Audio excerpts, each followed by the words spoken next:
The Time Snare, a time travel science fiction audiobook thriller, written by Scott Medbury, narrated by Adam Barr.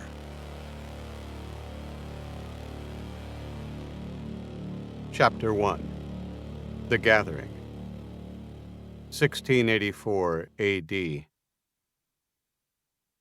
Tokuro Hanuro squinted into the distance, across the long, dry grass of the plain. It shifted around him like a vast yellow sea, gentle waves rustling and lapping at his knees as the hot breeze swept through. Far off, splotches of green began to coalesce in the shimmering haze. He counted as they took shape. 12. On foot. Slow, yet relentless. They wore the shogun's emerald green. He smiled grimly through the grit on his face. Today was a good day to die. He checked the strapping of his dusty red armor, methodical and precise, making sure it sat tight against his body. Then he unsheathed his katana and knelt. With practiced speed, he oiled the finely honed blade. The gently curved steel caught the sun and glimmered. It had been passed down from his father, and from his father before him, and so on.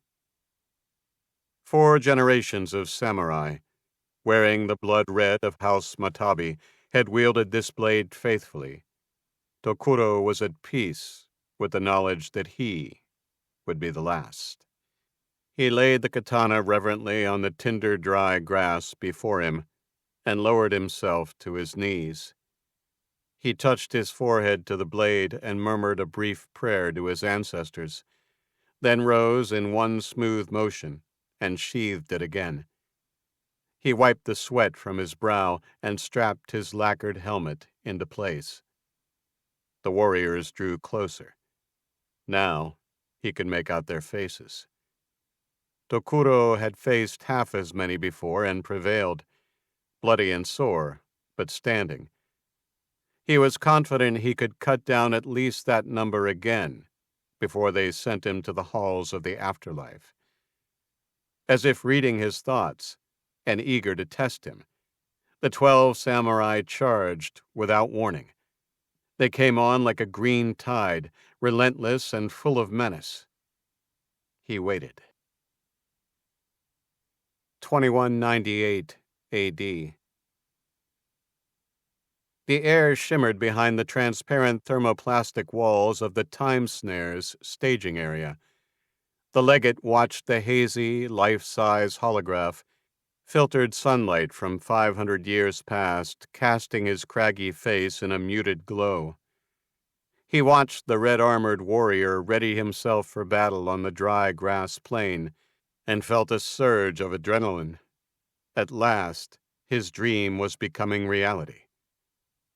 The circular wall of the staging area towered 20 meters overhead, with a circumference of nearly 40 meters. Along its edge stood terminals topped with translucent monitors, their screens filled with fast-moving cascades of numbers. White-cloaked operators manned them, hands weaving in front of the displays like demented orchestral conductors. The clear walls glowed softly with ever-moving green-lined grids. The 3-dimensional image of the samurai, Target 1, was wrapped in a thin green halo that tracked the holographic outline of his body, adapting to the slightest shift or twitch. On the monitors, numbers ticked down in milliseconds toward point 0. Legate Anastadis walked serenely around the scene as the 12 samurai charged. His military bearing exuded authority as he stroked his gray beard in contemplation. He rounded the curved wall to take Target 1 from the front and studied the ancient's fierce face, until the view was swallowed by the inexorable green tide of men crashing against the immovable red rock of a warrior. Tokuro danced. His blade flashed in the noonday sun as the first 2 warriors reached him. At the last moment they had diverged, attempting to come at him from different angles, but had underestimated his reach. One fell to his knees immediately, stabbed through the neck by Tokuro's tanto. The wicked dagger had been unsheathed and thrust in the same smooth move. It was withdrawn in an instant, unleashing a violent stream of arterial blood. The dumbfounded warrior fell on his face, his hands scrabbling at his throat, trying to staunch the flow of his life's blood. Tokuro's katana met the downward blow of the other, and he spun into the body of the warrior, his bloody tanto finding its way between two panels of armor, piercing skin, muscle, and ribs, before reaching the heart of his assailant. A third samurai crashed into the still upright body of the second warrior, and Tokuro danced away as the newcomer and the dead warrior fell heavily to the ground. The fallen man managed to gain his hands and knees before Tokuro's katana skewered his neck, the downward thrust severing his spine, before it was neatly withdrawn. The remaining 9 warriors came to a halt, well out of the reach of Tokuro. The folly of their formless charge lay twitching and bleeding on the dry grass as a warning. They were wary now, and Tokuro saw that his small chance of survival was gone. His adversaries slowly circled him, giving each other surreptitious hand signals. A heavy-set warrior took a step forward, holding up a placating hand to Tokuro. "You see, Matabi dog, you are outnumbered and doomed. I will allow you an honorable death.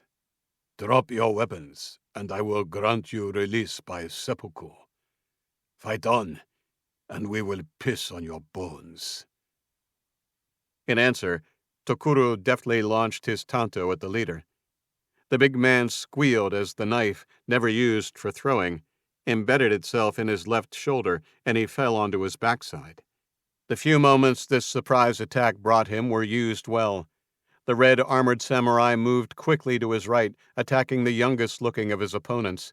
Lightning fast, his flashing blade hacked twice at the helmet of the stunned man, the first blow cracking the enameled armor, the second cleaving his skull to the bridge of his nose. Tokuro jumped over him as a blade bit into his own helmet, smashing it against his left cheekbone. He rolled forward in a graceful somersault as the blade of another adversary whooshed uselessly through the air where his neck had been a millisecond before. He spun around just as the warrior who had inflicted his facial wound rounded upon him. Their swords clanged, and Tokuro, blood streaming into his left eye, found himself on the back foot immediately, the bigger man forcing him backwards. As he moved back, Tokuro parried the sweeping blows and waited for an opportunity to take the upper hand. It came when his assailant's foot slipped on the blood of his fallen comrades, and his blow went amiss. Tokuro struck a stabbing blow at the man's midriff, the blade glancing off his armor and slipping fortuitously between 2 plates of the lacquered protection. Tokuro's blade was caught for a moment, and he was unable to parry the dying man's final blow. It failed to compromise the armor protecting his right shoulder, but shattered the bones beneath with sheer force. Tokuro groaned and fell to one knee as he pulled his blade free of the man's body. The 12 were now 6. The wounded leader was out of the fight and sitting in a miserable heap, screaming orders at what was left of his force. "Kill that dog! I want his head!" They slowly formed a semicircle as Tokuro regained his feet, his right arm hanging uselessly by his side. He wiped blood out of his eyes so that he could see his enemies clearly, and smiled fiercely. Suddenly a warrior on his left lunged, but it was a feint, and after he had turned to counter the blow, 2 warriors from his right charged and launched their killing blows. The blades arced gracefully towards their target, and Tokuro closed his eyes, awaiting the cold bite of the razor-sharp metal. The air around the staging area crackled and popped with static electricity as the countdown reached 0. The legate, his short gray hair standing on end, watched avidly as the hazy window to 1684 winked out, and the holographic form of the samurai became color and substance, flesh and blood. The warriors of the shogun, yelling their battle cry and mid-swing, both stumbled in their follow-through, the expected resistance of the samurai's body gone at the last second. They collided hard. One kept his feet, his face etched with stunned disbelief as he regained his balance. The other, committed more heavily, tumbled to the grass before deftly rolling back to his feet. He was alert and searching for his devilishly quick quarry, katana at the ready. His jaw soon dropped to match that of his fellows. The Matabi dog was nowhere to be seen on the vast plain. Tokuro Hanuro's ears popped, and the sound of the warrior's cries ceased abruptly. He felt bile rise in his throat, and the atmosphere suddenly felt heavy and damp. This was the afterlife. He was a brave man, but he could not bring himself to open his eyes. Why did he not feel the bite of their blows when they took him? Was it a merciful benefit of crossing over? If so, why did his shoulders still scream in agony? Another pop in his ears, and wet warmth gushed from his nose. He could hear a faint cheering and clapping of hands, and opened his eyes. The green patterns faded from the thermoplastic walls of the staging area, and the legate watched the 500-year-old warrior open his eyes and stared directly into his own. The blood streaming from his damaged cheekbone and nose gave the samurai a demonic look, and the legate almost stepped back before he caught himself. The samurai took an uncertain step forward, now looking around at the strange place he found himself in, the handle of his katana still held firmly in his left hand. "Get him tranquilized immediately," yelled the legate. The cheering and self-congratulation faded quickly. Disoriented, but still in command of his faculties, Tokuro revised his assumption. If this was the afterlife, it was a strange and disturbing place, full of the tall Westerners that he had heard tales of, but never set eyes upon. At this moment, he would not contemplate how he came to be here, but thought it likely it was some trick played by the shogun's men. He looked around. The tall graybeard was yelling at the others in a strange language. They were bustling about like ants in a nest, and after taking stock of his surroundings, Tokuro judged that the graybeard was the only threat. He was clearly in command of these strange men, and from his bearing, a warrior of some sort. Outnumbered by at least 30-1, he knew he had to overpower the old warrior to have any hope of escaping this strange place. Tokuro ran and leapt at the old man. The legate flinched involuntarily as the warrior ran at him, launching himself into the air. The graceful leap ended rudely when the samurai clattered heavily into the thermoplastic, the force of the impact knocking him onto his back, his sword spinning away along the hard floor. As he lay stunned, several small pellets dropped around and on him, cracking open on impact. "He should be out in a few seconds, sir," said a voice to the legate's right. "Very good." He watched the target roll over and struggle to stand as ribbons of faint mist from the pellets began to rise from the floor. The Japanese warrior managed to rise to his feet, clearly confused and looking for his sword, before he began to sway, finally dropping to the floor. The legate clapped his hands once. "Right. Have him decontaminated and taken to the infirmary. Then get the sterilization unit in here. I want the staging area ready for our next guest in 2 hours." 870 A.D. Jan Jordik swung his double-sided axe around him, hewing limbs and heads from the puny Saxons as though he were scything grass. He towered at least a head above the tallest of the enemy and was a fearsome sight, his face and body covered in the blood and gore of his hapless victims, the whites of his crazed eyes starkly contrasted by the vivid scarlet. Battle lust was supreme now, and all thoughts of self-preservation were erased as he went about the task of single-handedly destroying the Saxon army. The reality, though, was that his settlement had been burnt to the ground, and he, the last standing of the gallant berserkers, was tiring rapidly. He sent 33 of the Saxons on to their one god before he was finally taken from behind by an unarmed soldier who leapt onto his heroic shoulders. The Saxon clung grimly to the thrashing giant until 6 of his fellows had joined the pile-on. They bore the Viking to the bloody ground through sheer weight of numbers. Restrained by 8 of the little men, he watched their leader approach through the thick smoke. The newcomer pulled 2 of his men away from the Viking and straddled his chest.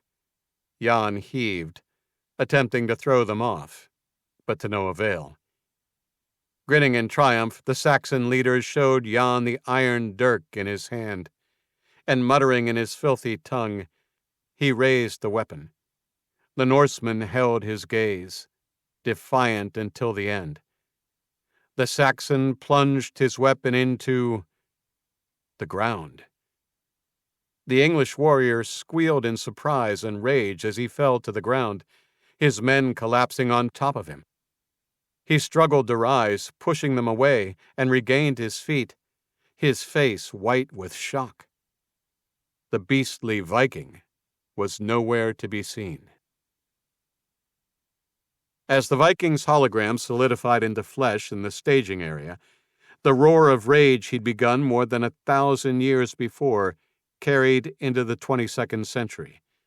Pellets immediately fell around him, releasing their tranquilizing mist, and the scream tapered off into a choking rasp as confusion took hold. The legate watched him glance around, puzzled and disoriented, a fresh stream of blood pouring from his nose. The Viking rolled onto his hands and knees, eyes darting from side to side, as he tried to make sense of what he was seeing. He made it to a kneeling position before his eyes rolled back, and he toppled like a felled oak, pitching face first onto the floor. All right, people, 2 down and 3 to go. That was much better. Let's keep up the good work. Get this one off to the infirmary. The legate's tone was pleased. It looked like his gamble was going to pay off after all. 74 BC. The crowd roared its approval as hacked bodies and still twitching limbs were cleared from the arena sand by slaves. Gladiator Pietus Atronius basked in their adoration. He wore scant armor, only shoulder guards and greaves on his forearms and shins. He fought bareheaded, preferring the unimpeded vision and presenting a target almost too tempting to ignore, much to his foes' detriment. He was renowned for his close-range stabbing attacks. His physique, roped with muscle and scarred from countless contests, bore only a few light scuffs as evidence of the fight just ended. The 3 Samnites, fresh from their initial training, had been no match for the hardened gladiator. They'd fallen to his sword within minutes. Everything had gone to plan so far. His Dominus had promised an easy match before the main spectacle and had delivered. Of course, his Dominus's bragging and brinksmanship were the reason Atronius would be outnumbered 3-1 twice before the day was done, so it was only fair to give him a soft opening. He slowed his breathing as the crowd worked itself into a frenzy, stomping their sandals until the very air seemed to shake. The champion leaned nonchalantly on his sword, small shield held loose in his hand, awaiting the introduction of the 3 gladiators of House Batiatus. He was confident, but not complacent. He'd beaten 2 Batiatus fighters before, but he'd heard the Thracian he'd faced today, along with 2 battle-hardened Syrians, was particularly fierce. Finally, the trumpets rang out, and the crowd settled as the magistrate stood to address them. "Citizens of Capua," the pompous magistrate bellowed. "I bring you these games and this great contest in honor of my father, Gaius Meltronius. Watch as the savage Thracian Spartacus leads 2 Syrians against the might of your champion, Paetus Atronius." The crowd erupted, and the arena gates slowly opened. The swarthy Syrians, wearing only loincloths, emerged from the shadows first, jauntily playing to the crowd, their oiled bodies glinting in the sun. They wore identical helmets with grilled visors hiding their faces. The Thracian followed, focused and ready, his eyes never leaving Atronius as he veered away from the Syrians as they walked toward the waiting champion. The Syrians taunted Spartacus in a language Atronius did not understand. Spartacus didn't react, except to slow his pace, letting the Syrians close on Atronius first. When they reached sprinting distance, the 2 split and rushed the champion. Atronius, battle-hardened by years of experience, chose his mark. He charged the slightly smaller Syrian, buying valuable seconds before the other could join the fray. The Syrian raised his short sword and swung full-blooded at Atronius's head. He deflected the strike with his small shield and drove his own short blade deep into the man's belly. He spun away just as the second Syrian arrived, shielding another high blow as he moved. Unable to stop his momentum, the Syrian tripped over his comrade's foot and dropped to one knee. Atronius pressed his advantage, the mob's screams deafening. The Syrian, shocked by his fellow's quick demise, managed to block 2 hard blows and scramble back to his feet, retreating in haste. They circled warily. The champion kept one eye on Spartacus, who stood relaxed, watching with interest. The Syrian, eyes now wide with fear, glanced back at the Thracian, shouting at him, beseeching him, Atronius guessed, to join the fight against their common enemy. Spartacus simply shook his head. The Syrian's face flushed with rage, and he spat toward Spartacus before charging Atronius. The battle was over quickly, the frenzy of the Syrian's assault met by the champion's measured blows. Within minutes, the Syrian pitched, face first, into sand already drenched with his own blood. The Thracian waited patiently while Atronius caught his breath and turned to face him. Spartacus nodded in recognition of the champion's skill, and Atronius nodded back, wondering if he could use the Thracian's misguided fairness against him. The odds were always better against one foe. They closed on each other, the roar of the crowd abating as the final bout loomed. Swords clashed across the arena as champion and Thracian met with skill and valor. They skidded and danced over Capua's hot, bloodied sand, neither giving an inch, neither able to gain an advantage. Both took wounds that would have dropped lesser men, yet, bleeding and hurting, they fought on with renewed vigor. The crowd was rapt as shadows lengthened, and the unprecedented contest dragged on. In the end, it was Spartacus's youth that prevailed. Perfectly matched in skill and tenacity, the older gladiator finally dropped to his knees in exhaustion after his sword was knocked from his hands, landing well beyond his reach. Spartacus stood with his chest heaving, head bowed slightly. Blood seeped from a dozen cuts, mingling with sweat and sand that coated his body. The crowd began to chant his name as he looked up to the box of Roman dignitaries.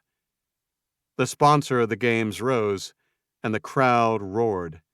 40,000 hands shooting into the air as one, thumbs turned down. Spartacus looked around the arena, then down at his vanquished foe, before lifting his gaze back to the Romans. The magistrate turned his thumb down, and the crowd bayed for blood, demanded it. Spartacus stepped toward Atronius, dropping his shield into the sand. The pitch of the screaming shifted as they anticipated the final act. They fell stunned into silence when Spartacus transferred his sword to his left hand and held out his right arm to his stricken opponent. Atronius clasped Spartacus's forearm and let himself be hauled to his feet. The crowd began to boo and hurl projectiles at the two gladiators.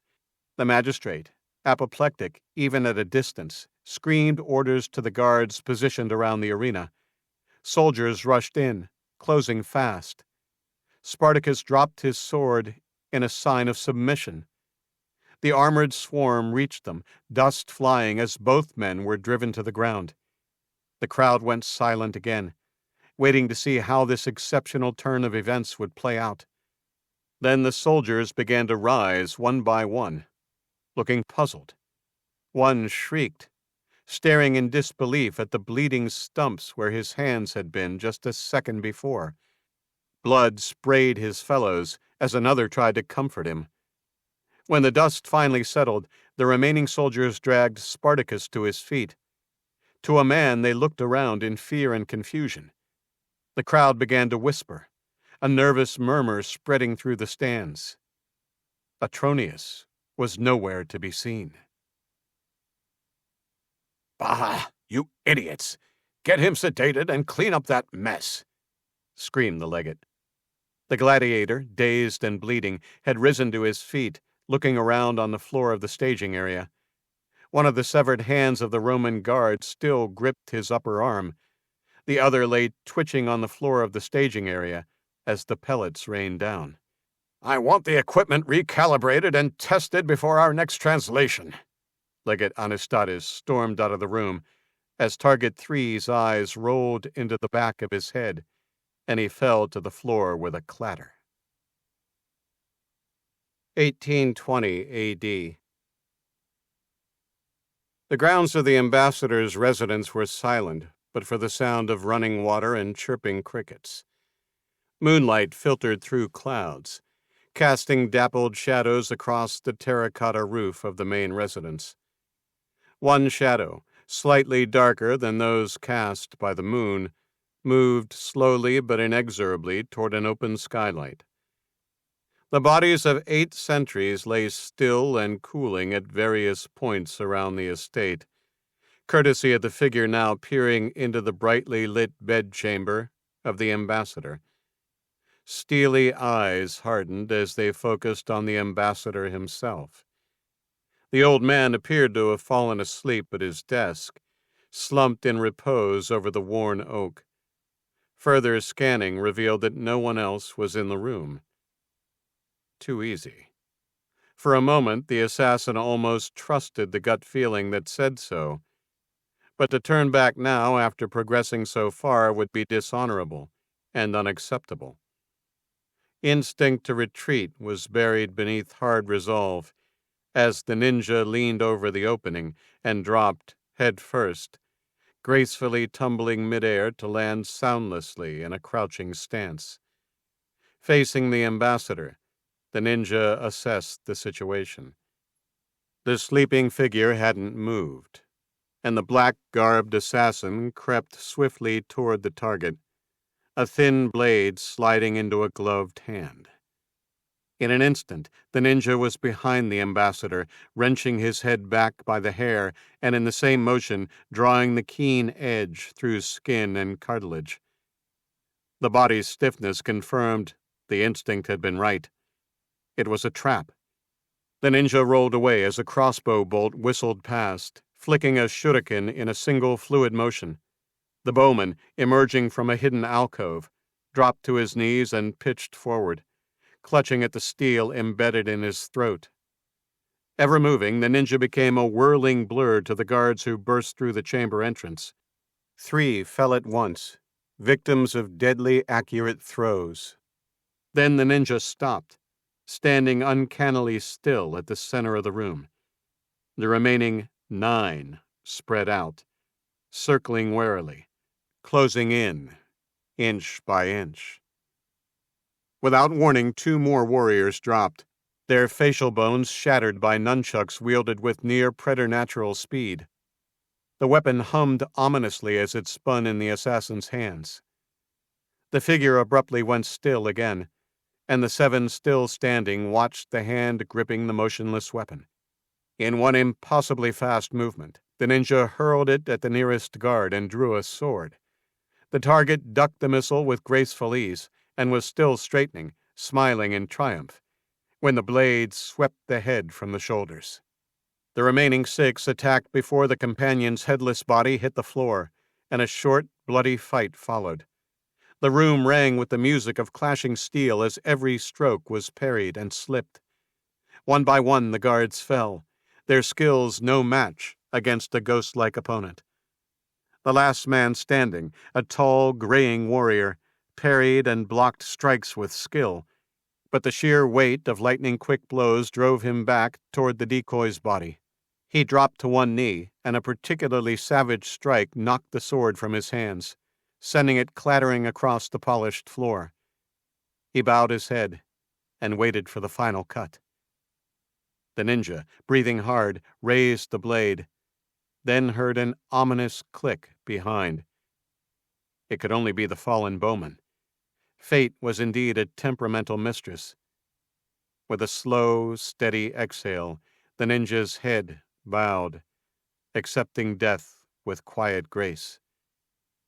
The bolt flew as its owner died with the last effort. The shooter didn't see the ninja blink out of existence, or the shot bury itself in the luckless counterpart's left eye, punching into the brain and killing instantly. "Shit, we got collateral people," yelled one of the console operators as Target 4 translated to the present. The pellets hit the floor as the ninja, aware and apparently unaffected by the translation, looked around and took stock of the new situation. "Nonsense, you fool," said the legate harshly, without taking his eyes off the ninja. "There can be no paradox. That man was killed the first time he faced the assassin. He only died in a different manner." Legate Anastadis contemplated the target. "This one is different," he thought. No bleeding, no disorientation, no rage or impulsive charging. Clearly an extraordinary warrior, the ninja among the most popular of the summoned combatants. He was sure of it. The black-clad killer eyed him fiercely until finally he saw the eyelids begin to grow heavy. Then they knelt and lay down as if taking a nap. The decontamination unit began to bustle towards the hatch. "Wait!" The legate's voice boomed around the room. "You must be wary of this one. Allow 5 minutes more before you move in." 1862 A.D. Tom Campbell ran through the nightmarish landscape that would come to be known as the Battle of Antietam. The stench of cordite and burned flesh seared the Confederate soldier's nostrils as he trampled indiscriminately over gray and blue uniformed bodies. His focus narrowed to the Union position he was barreling toward. The men beside him fell one by one as shots whistled past.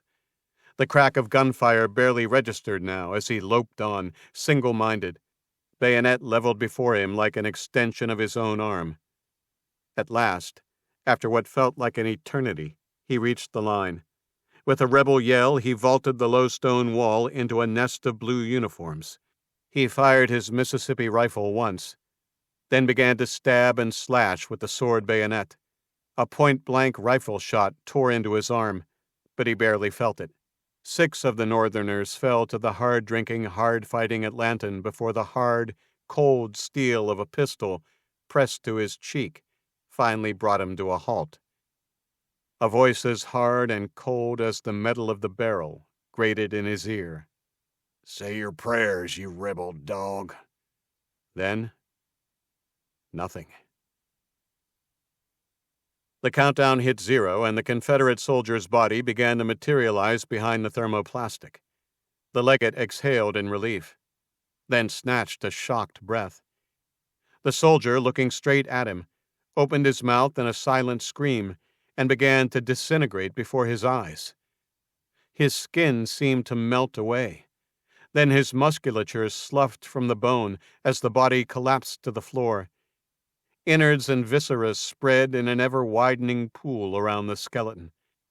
The horrific mess continued to break down until all that remained of the Confederate soldier was a thin layer of gray scum. Screams of horror and disgust rose from the crew gathered around him. The legate steadied himself, then barked, "Quiet!" They slowly calmed, and he rose to his full height, sweeping the room with a hard, drilling gaze. "No one breathes a word of this. Get a cleanup crew in there immediately. I want it sterilized and ready to use again in 60 minutes. We have one target left to acquire, and I want no mistakes." An operator to his right began to protest. The legate closed on him swiftly and silently. He cupped the man's head in both hands, leaned close, and whispered into his ear, then let go. The operator sat rigid for a beat, shock frozen on his face, before pitching forward. His face struck his terminal with a dull thud. No one could miss the deep hole in his right temple, already welling with blood. With a click, the bloody spike vanished beneath the sleeve of the legate's jacket. "Got a new operator for Console 5 as well. Does anyone else have anything to add?" Only mumbled no's and shaken heads answered him. "Good. Get to it. You now have 58 minutes. 1998 AD. Riot engulfed the whitewashed block of America's most notorious correctional facility, Rikers.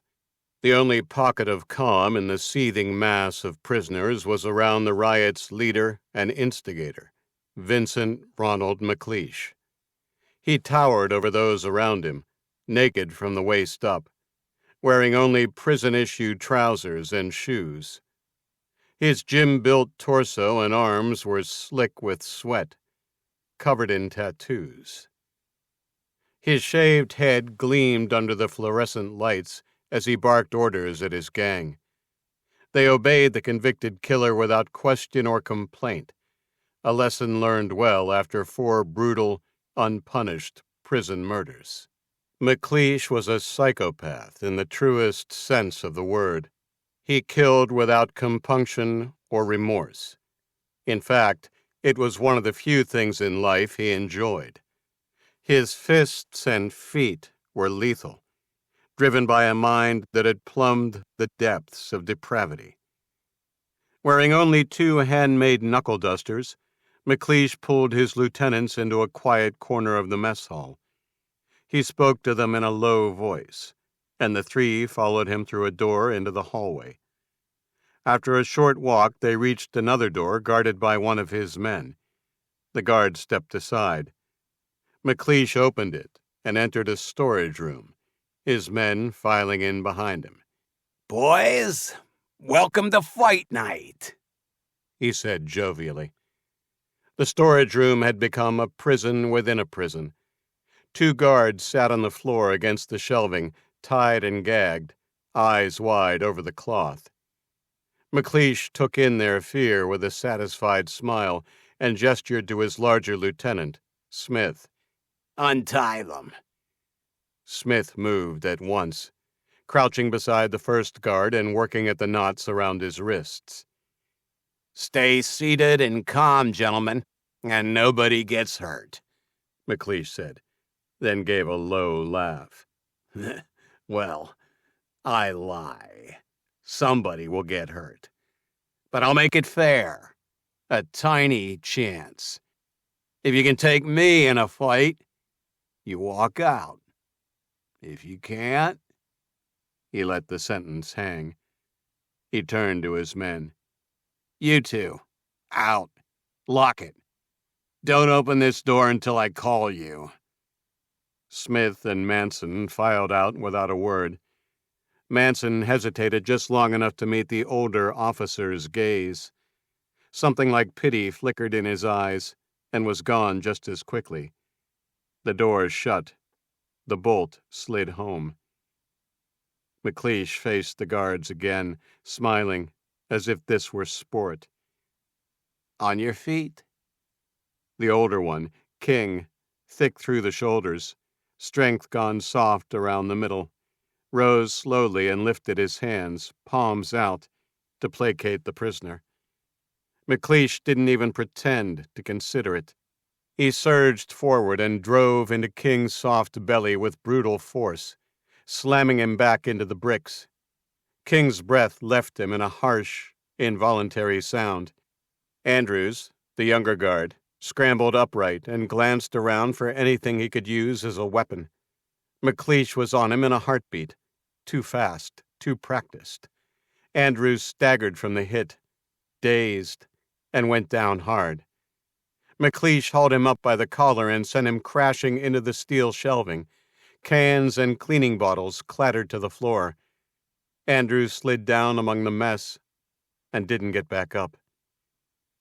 King watched, helpless, fighting for air. McLeish wasn't finished. He crossed the room again, pinned Andrews with one hand as if to prove a point, and struck him until the younger man sagged, barely conscious. King forced himself forward, every step a struggle. McLeish turned, watching him come with cool interest, and let Andrews drop to the floor. Andrews lay there, breathing in wet, broken pools. McLeish's smile widened. He lifted his boot and brought it down once. Hard. Andrews went still. King froze. Something in him broke loose, and he charged. McLeish met him with a short, punishing punch. King's head snapped to the side, but his momentum carried him on. He collided with McLeish and drove them both to the floor in a tangle of limbs and dead weight. McLeish swore under his breath, trying to shove King off him, surprised by how heavy he was. When the door latch clicked, "I told you not to—" He stopped when two helmeted riot police stepped into the doorway. For a beat, no one moved. The officers took in the scene and went rigid. Then McLeish started to laugh. Thin at first, then louder, tipping into hysteria. One of the officers fumbled, dropped his baton, and yanked his shotgun free with shaking hands. The barrel leveled at McLeish's face. Whiteness exploded behind the convict's eyes. Excuse the interruption, listener. We hope you're enjoying the Time Snare. If you've been with Scott from the beginning, you already know. The moment America fell. The desperate fight to survive. The ones who refused to quit. Now hold the whole saga in your hands. 4 volumes, 13 books. The complete America Falls series. Perfect for your shelf, or the perfect gift for a fellow fan who's ready to go back to the beginning. America Falls, the complete triple edition collection, available now on Amazon.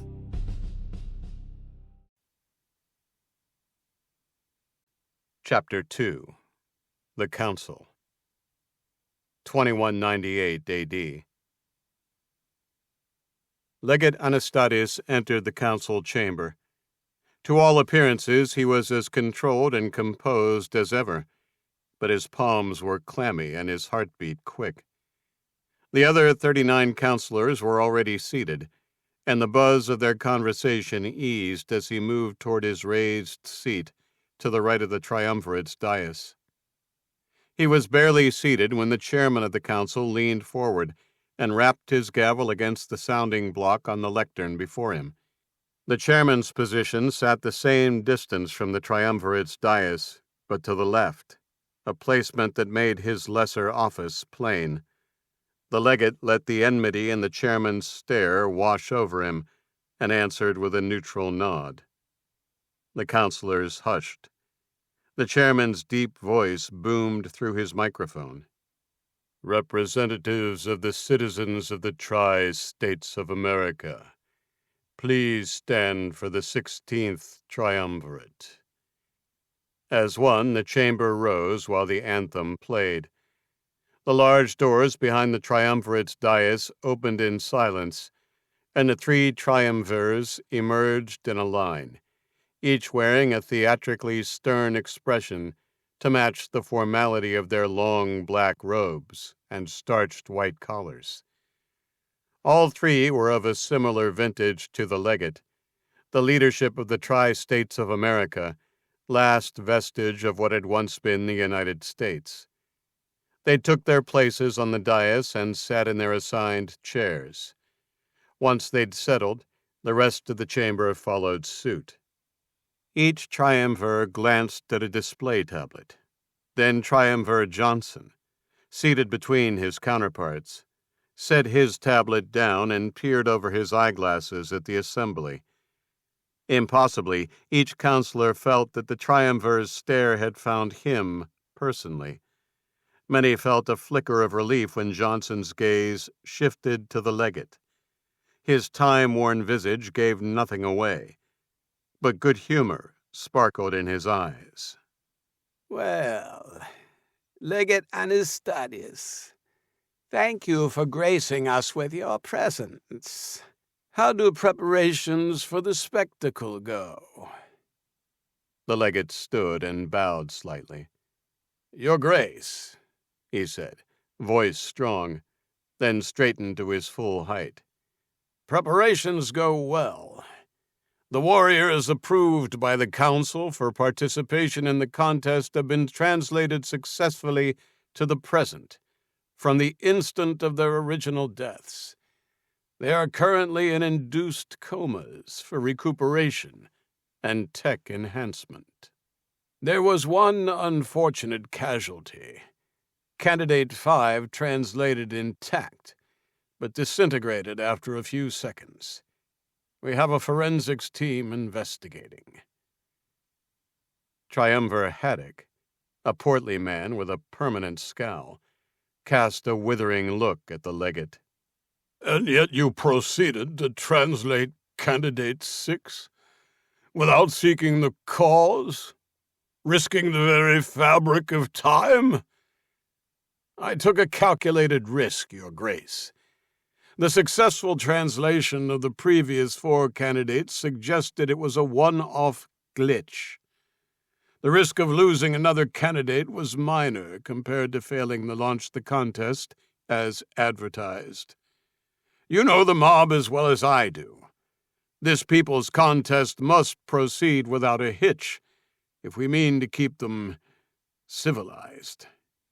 Oh, I know the mob, Haddock replied.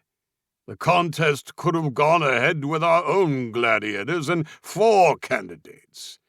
You know that as well as I do.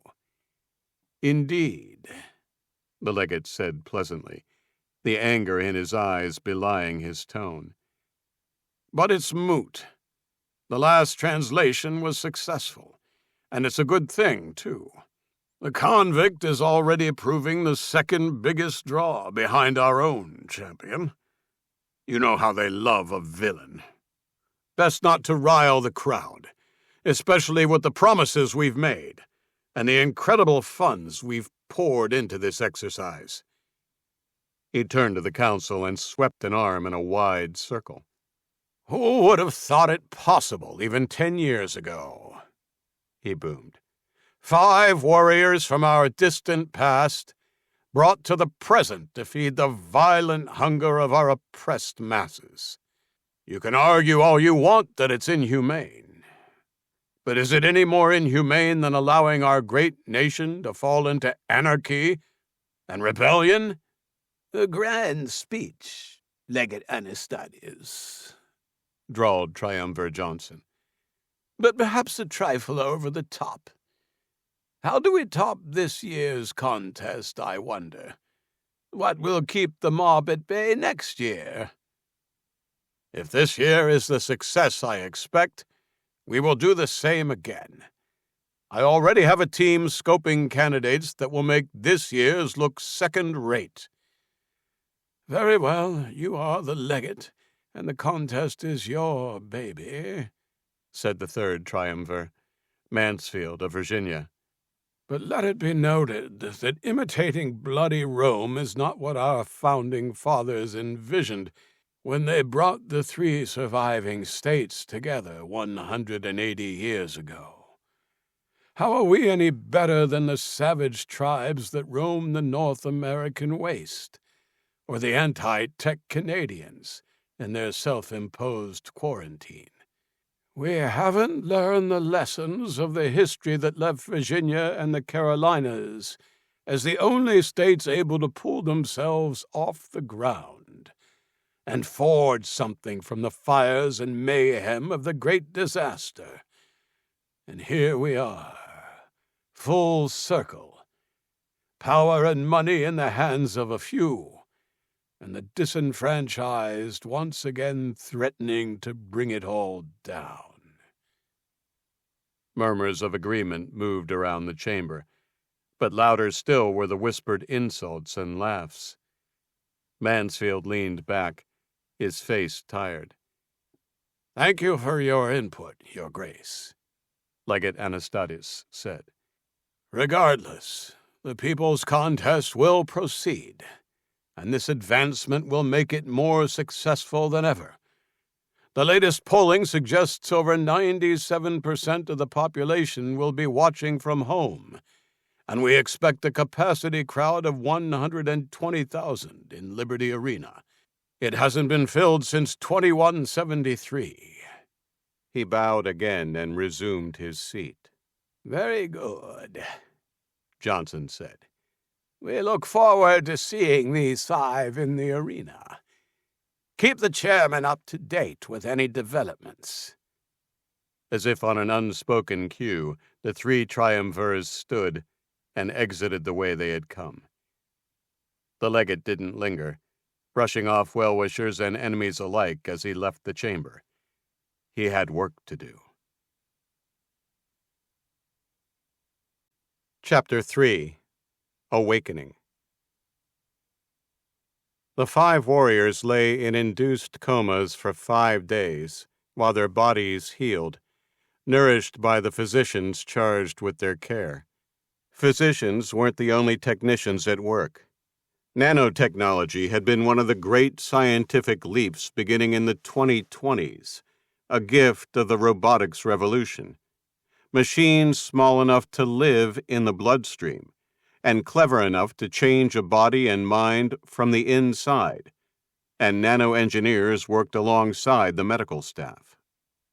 Each warrior had been infused with 3 specialized platoons of nano-robots.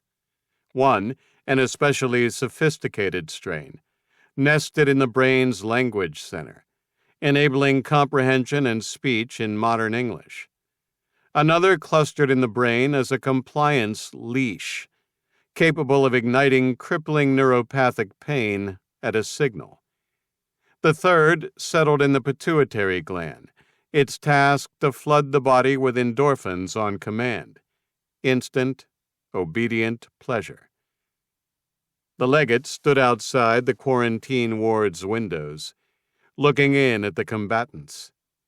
They lay face up on plain cots in a sterile, almost seamless white room, loincloths the only covering on their now perfectly healed bodies. He watched them twitch in dream-filled sleep while the 5 controllers before him studied their screens. Sensors attached to each body streamed vital signs and telemetry to the monitors as the awakening process began. The ninja woke first. Training and discipline asserted themselves in a heartbeat. Sensors were torn away, and the figure sprang from the cot, moving swiftly to a corner of the room.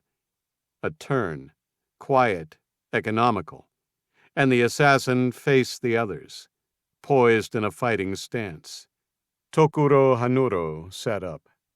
He felt unnaturally alive, awake in every nerve.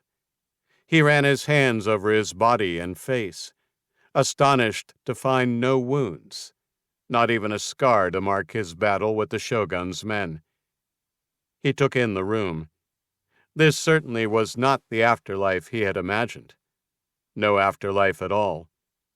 To his left, two men, both Westerners, hauled themselves from slumber on identical cots. Then he saw her. Beyond them, a woman, naked from the waist up, in the corner, lithe and coiled, ready to strike. He had barely taken in her raven hair and hard jade eyes when a grunt to his right pulled his attention away. A man of impossible size was rising from the next cot, golden-haired, every muscle in his body drawn tight, ready to spring into action. He swept a wild, furious gaze across the room, taking in the strangers, the white walls, the windows, measuring threats everywhere at once.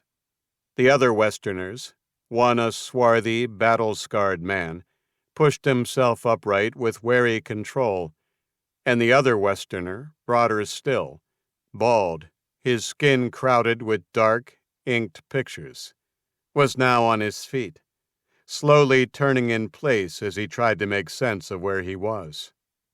The legate watched the warriors wake, his eyes drawn, inevitably, to the ninja. That had surprised them all. It hadn't been until the medical team stripped away the assassin's clothing that anyone, researchers and historians included, realized they were female. It wasn't unreasonable that such a detail could be lost to the dust of history, but the legate had studied the hologram and still found it extraordinary. A woman who moved and killed like that. She was, in a word, astonishing, and his mind had been working ever since to find a way to turn this development to his advantage. A bellow from the Viking snapped him from his thoughts. The giant launched himself off his cot and charged the gladiator. The swarthy Roman tried to slip aside, but not quickly enough. The flesh and blood locomotive slammed into him. The impact carried both men over a cot and into the still disoriented convict, McLeish. He spat an expletive as they bowled into him. All three crashed into McLeish's cot, and it buckled, collapsing to the floor under their combined weight. They grappled and struck at one another in a snarling knot of limbs.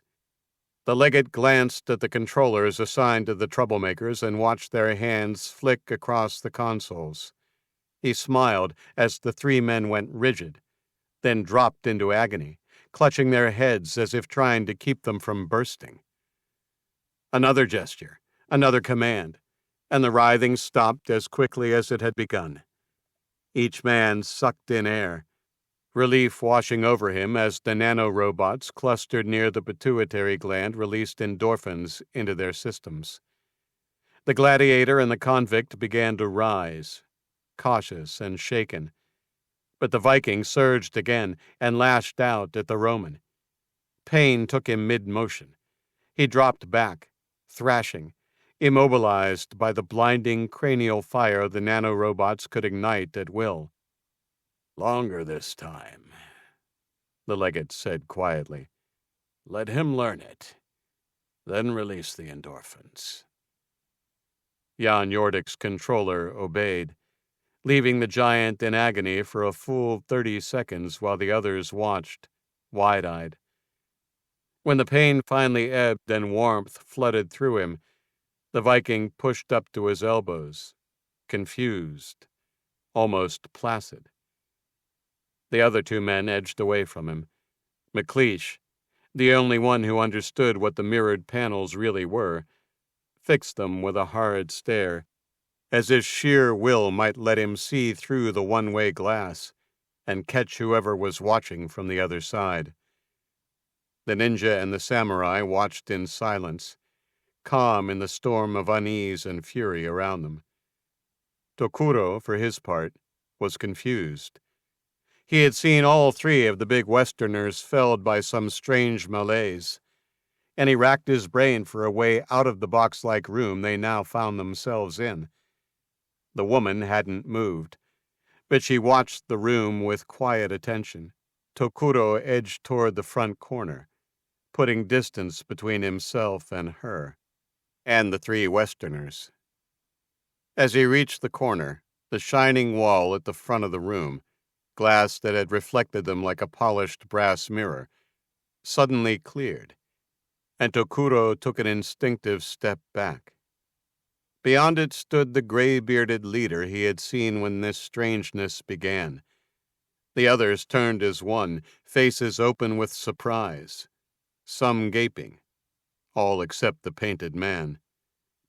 The gray-bearded man spread his hands and began to speak. His voice seemed to come from everywhere at once. "Welcome, great warriors." Tokuro's confusion deepened. With his ears he heard the man speaking in a strange tongue, and yet he understood every word perfectly.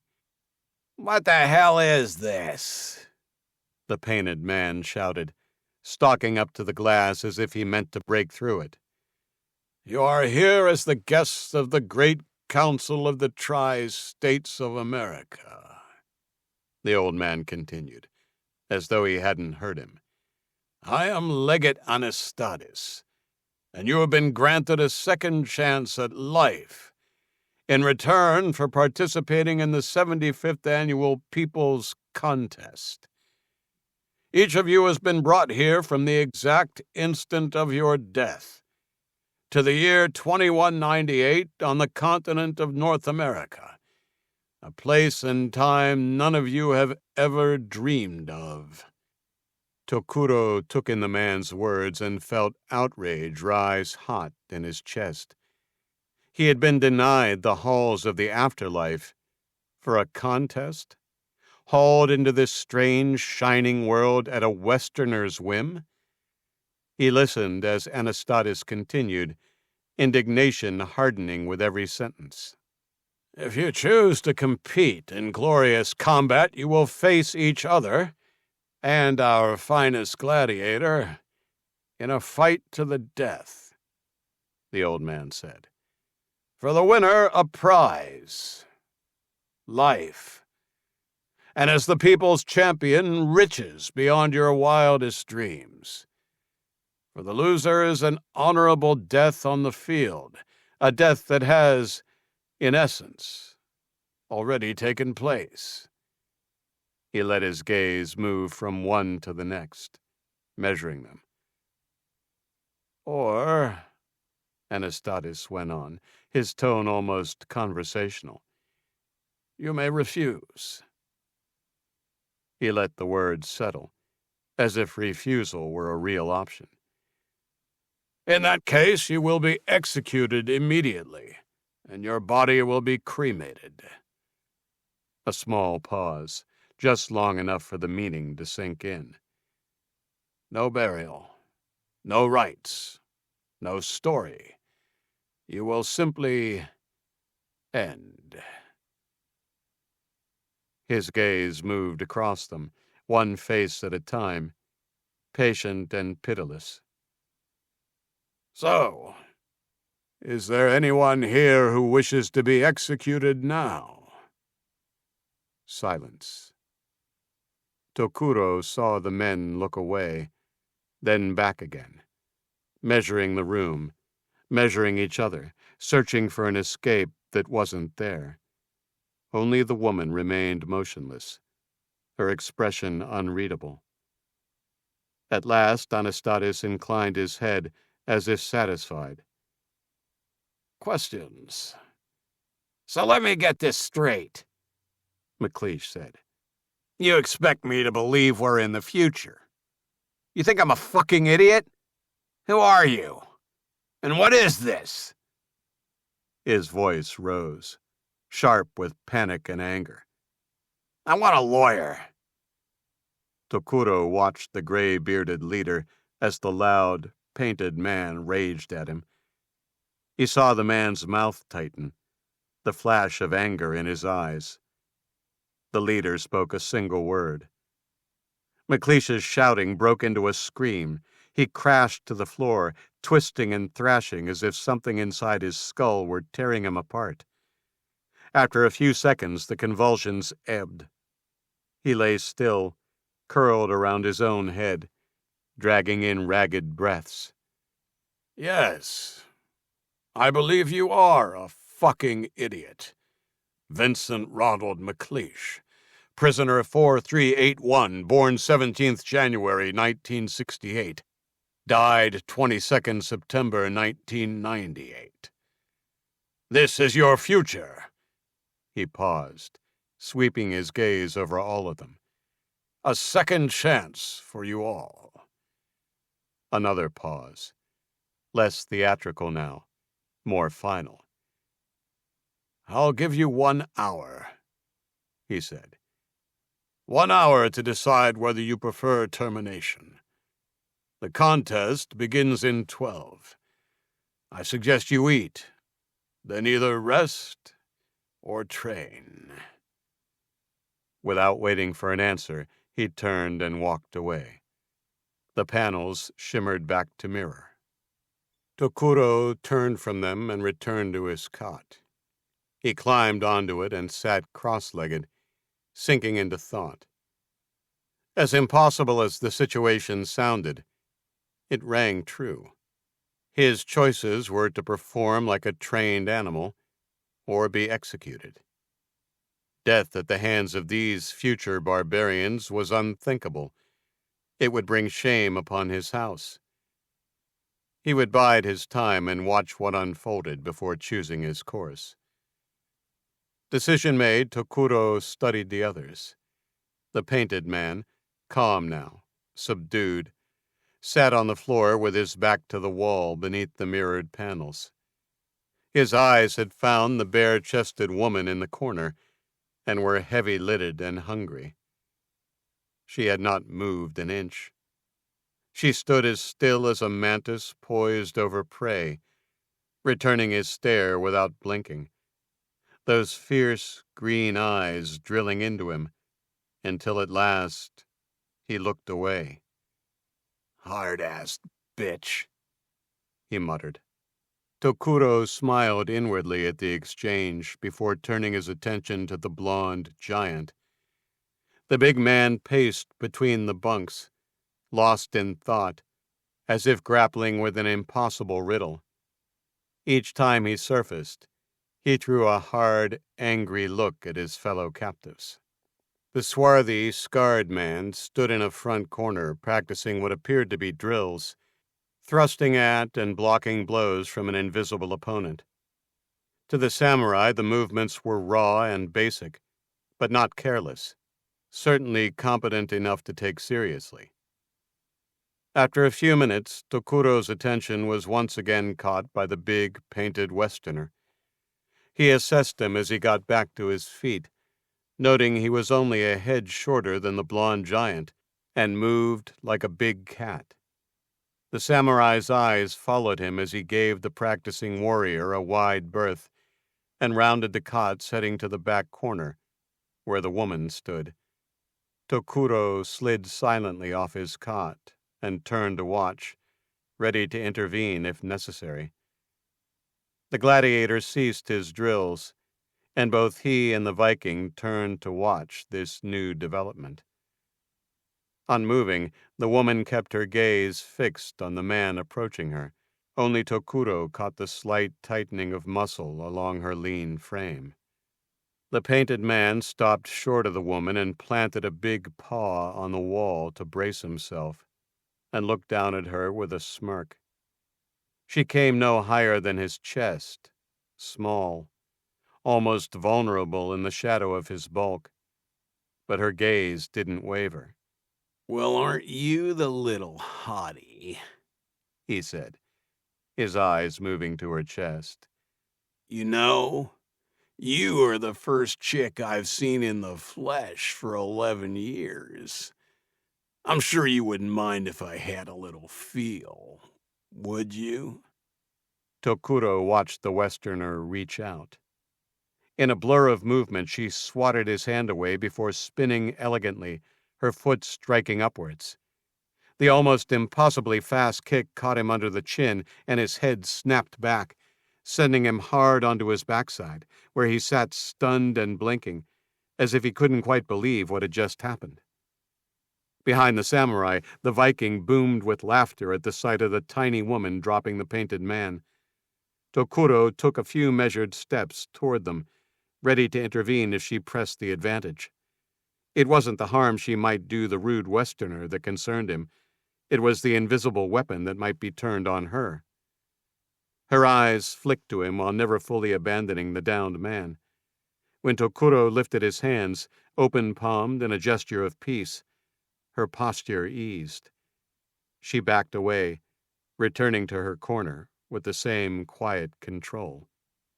"We must be wary of our captors, friend," Tokuro said in Japanese, only to hear the words leave his mouth in the halting tongue of these strangers. His eyes widened at the foreign sounds spilling from him, but he forced himself on. "These ones pose no threat. Not yet, anyway. We must bide our time. Carefully." The woman nodded once and seemed about to answer when Tokuro felt his ears pop. A soft whoosh followed as a section of the opposite wall slid open. A woman in a white coat stood in the opening. Behind her were 5 men carrying rectangular white tablets, fingers poised above the glowing surfaces as they watched the 5 warriors with careful attention. "Your 60 minutes is up," she said coldly. "Is there anyone who would like to choose termination over competing in the contest?" Silence. After a moment, the swarthy man spoke. "The terms are, we compete, and the winner lives." His eyes narrowed. "As a slave?" "Not exactly," she replied. "The winner will be free, but bound by contract to the council. He or she will be a celebrity, living in luxury for the duration of that contract." Her tone didn't change. "Unless killed in combat." Tokuro looked from face to face. The blond giant did nothing but glare, as if ready to fight for any reason at all. The painted man rose to his knees. After shooting a look at the Japanese girl, then at the Viking, who no longer looked amused, he pushed himself to his feet and strode, unsteady but defiant, toward the woman in the white coat. One of the 5 men behind her stiffened, finger hovering over the strange device in his hands. The woman didn't flinch. "Well, I'm in," the painted man said, grinning as he looked her up and down. "Happy to throw down for money and comforts. When do we fight?" He cracked his knuckles and let his gaze slide pointedly toward the girl in the corner. "You have 11 hours, she said. "You will be taken for a meal, and then you may spend the time as you please. You will be kept in separate rooms with facilities to practice your skills. Come." She turned without waiting to see if they followed. Tokuro watched the 3 Westerners fall in behind her. He gave a brief nod to his countrywoman, and she stepped forward to trail him. The 5 men with the glowing tablets brought up the rear. He had gleaned that those devices were weapons, almost certainly the unseen hand that had struck the Westerners down earlier. They were led down a white corridor into a large hall lined with benches and tables. More white coats brought food in every assortment. It seemed designed to cater to all tastes. Tokuro settled for a small bowl of rice and fish. He wasn't surprised to see the Japanese woman do the same. The eating utensils were like nothing he had ever seen, small white shovels, but he adapted quickly. Farther down the table, the others woofed their food. The blond giant in particular ate like an animal. He looked up, mouth slick with grease, and fixed Tokuro with a fierce stare. "What are you looking at, little man?" Tokuro lowered his eyes and returned to his meal. Apparently satisfied by the gesture, the giant went back to plundering his plate. Tokuro looked to his countrywoman across from him, careful to keep his gaze from lingering. "My name is Tokuro Hanuro, of House Matabi," he said. "What is your name?" She regarded him for a long moment. "I have no name, no house." She took another bite, unhurried. "I am an instrument." Tokuro's eyes widened, then narrowed. Shinobi no mono, a shadow worker, trained to slip through dark places and do what honorable men would not. He filed the knowledge away and did not press her further. For a samurai to speak freely with such a weapon sat ill with his pride. Throughout the meal, the 5 guards stood tense along the wall. When the woman in the white coat returned, they straightened at once. "Mealtime is over," she said. "You will now be taken to your rooms. Follow your controller and don't do anything foolish, or you will be subjected to further discipline." Tokuro watched as the warriors were led away, one by one. He followed when his own controller gestured. They were taken down a different corridor and directed into rooms lining both sides. Tokuro entered his. His ears popped as the door sealed. He let out a slow breath and surveyed the sparse room. In the center stood a clothes rack, bearing armor that made Tokuro's breath catch. At a glance, it echoed what he had worn when he faced the shogun's men. The same general lines, the same promise of protection. Yet it was nothing like the lacquered plates and lacing he knew. This was smooth and seamless. Not metal, but just as hard. Smooth curves, without cord or knot. Too clean, too perfect, as if it had been poured into shape rather than made by hands. He lifted a piece carefully, weighing it, turning it to find the joins. There were no familiar ties, no smell of lacquer, no traces of use. It looked the part of his armor, but it felt like something foreign. On the opposite wall hung a silk kimono. He put it on first, grateful to be clothed again. At the back of the room lay a sleeping mat, a shinai, a practice sword of bound bamboo slats, rested against a wooden training dummy. Tokuro smiled. They had thought of so much. He considered resting, then dismissed the idea. He didn't know what was coming, but he intended to be ready for it. He took up the shinai and began to practice. Similar scenes were playing out behind the sealed doors up and down the corridor. Each warrior alone with unfamiliar walls, a narrow window of time, and a practice set that mirrored what they would soon carry into the arena. The weapons were the right shapes and weights, but fashioned from timber and non-lethal composites, made to train muscle and timing without spilling blood. The Viking, Jan Jordik, was issued a great battle axe and a smaller hand axe tucked into his belt. He tested the big one first, rolling the haft in his palms, then began to cut the air in savage, committed arcs. When the practice edge thudded into the training dummy, he yanked it free, as if it had bitten bone. Then the fury turned outward. He tried the door. He tried the seams. He drove his shoulder into the wall, then brought the big axe around and struck once, twice, testing whether this white prison could be split like timber. Pain dropped him mid-swing. He hit the floor on one knee, teeth bared, the axe clattering from his hands as invisible fire lanced through his skull. For long seconds he could do nothing but shake and claw at his own head, as if he could tear the agony out.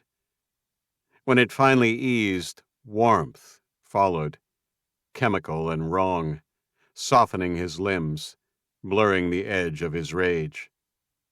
He lay there, breathing hard, eyes wide, learning exactly where the leash was fixed.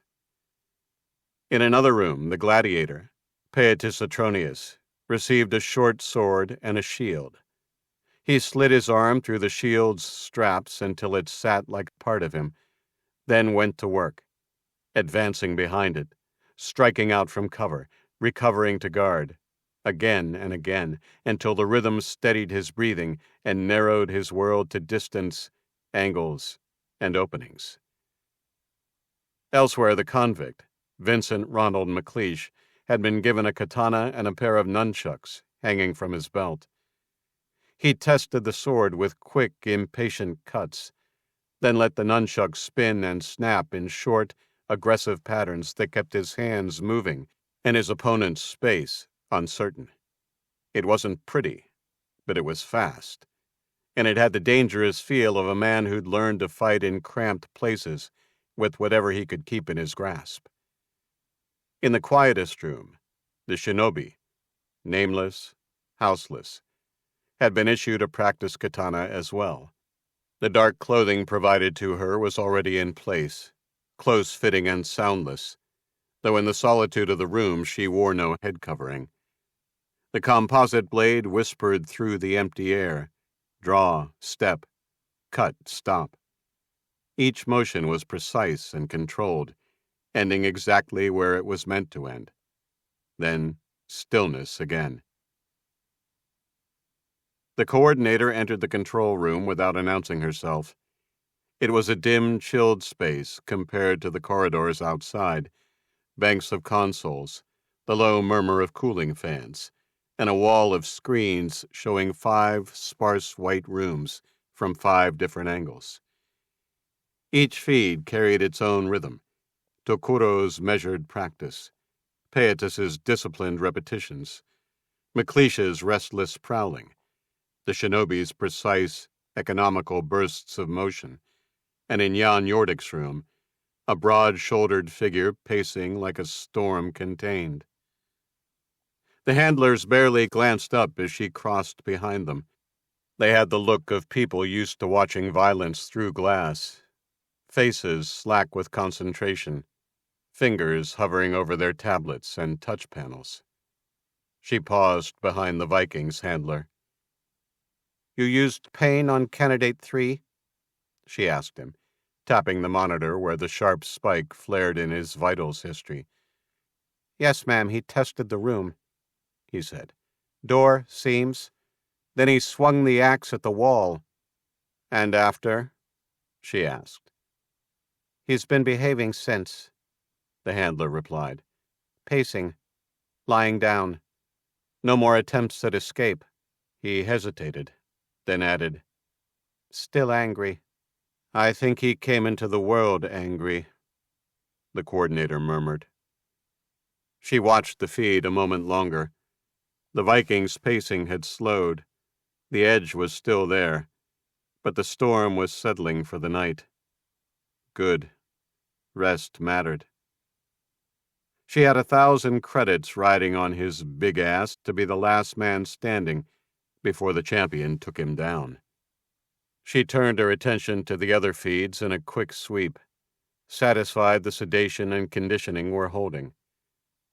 "All right," she said, voice steady. "Send the evening meals. Keep them separate. And if any of them decides to test your patience again," her eyes flicked back to Jan's screen, "remind them what discipline feels like." Tokuro's evening meal was simple and strange in equal measure. Rice that didn't taste like rice, fish that didn't taste like fish, delivered on spotless trays by hands that kept their distance. He ate in silence, senses still tuned to the room, the sealed door, the strange, seamless corners, the faint hum in the walls that never stopped. When he finished, he set the tray aside, exactly as he would have done at home, more from habit than etiquette. The kimono hung lightly on his shoulders. The unfamiliar armor waited on its rack, gleaming in the artificial light. His practice katana and short tanto lay within reach. He lowered himself onto the sleeping mat at the back of the room. He did not collapse the way tired men did. He knelt, then eased down, arranging himself with care, and interlaced his fingers over his chest. For a long moment he lay still, eyes open, listening. Then, at last, he let his eyelids fall and drew a slow breath. Sleep came cautiously, like a visitor that did not trust this place any more than he did. Chapter 4. The Contest. The doors began to open along the corridor one by one, like a row of silent mouths. Tokuro stepped out first, armored now. His old silhouette returned to him, but rendered in unfamiliar materials. Smooth, seamless plates that caught the light without the warmth of lacquer. His practice katana rode at his hip, and the short tanto sat where his hand could find it without thought. The corridor was already occupied. Controllers waited at measured intervals, tablets in hand, and at their center stood the coordinator in her white coat, posture straight, expression unreadable. Her eyes moved over Tokuro the way a quartermaster inspected a blade. Others emerged in turn. The gladiator with his composite short sword and shield, the shinobi in the dark clothing they had provided, her face uncovered, the Viking with timber axes in his hands and murder in his posture, and McLeish with a practice katana and composite nunchucks hanging from his belt. The coordinator lifted her voice, quiet, but it carried. Your practice weapons won't be needed. Place them on the floor. For a beat, none of them moved, as if refusing to understand. Then, one by one, practice weapons hit the floor. A wooden katana clattering against tile, a shield thumping down, the dull knock of axes, nunchucks striking and bouncing once before settling. The sound echoed down the sterile corridor like a small, deliberate surrender. Thank you. Now please follow your controllers, she said. They were herded to the end of a long corridor and through a broad opening into a wide chamber. There, on a single rail, waited a long, pale shape, rounded and segmented, like a caterpillar made of metal and glass. An opening yawned on its side, and controllers gestured them toward it without a word. Once inside, the doors slid shut with a soft hiss. Please sit, said the coordinator.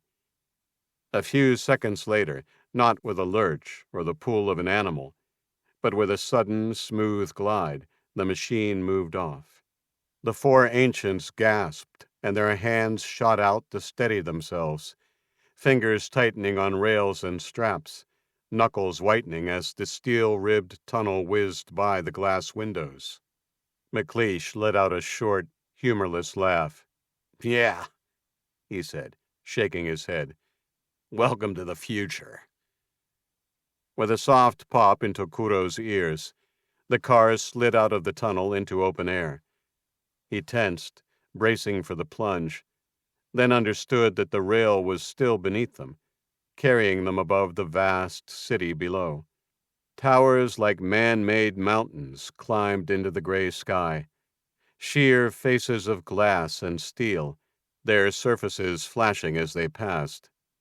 The rail carried them above crowded streets. More towers crowded the horizon like a forest of impossible stone. Jan pressed close to the window, nostrils flaring, eyes wide and searching as if the sky might crack open and show him the trick behind it. Pietis absorbed it with a soldier's stillness, gaze measuring distances and angles out of habit. Tokuro's fingers drifted to his hip and found only empty cloth. He curled his hand into a fist, as if the memory of a sword might steady him when the world refused to make sense. The shinobi stared outward without blinking, taking in every detail as though storing it for later. McLeish affected a slouch and a bored expression, but his eyes kept moving, tracking the lights, the towers, the speed, as curiosity of this future world slipped through the cracks in his disdain.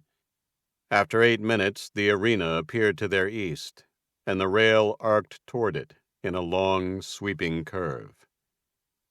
Liberty Arena was not a building so much as a mountain shaped by men, tiers upon tiers of seating curving up into the night, its outer shell lit in bands of white and gold.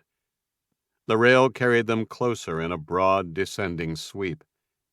From this distance it looked asleep, sealed, silent, almost serene, nothing about it yet hinting at the thousands packed inside. The cars slipped into an access throat beneath the stadium and glided to a stop. Only then, when the doors opened, did the sound find them. The roar of a crowd. It vibrated in Tokuro's ribs and in Pietis's teeth. It set Jan's blood singing.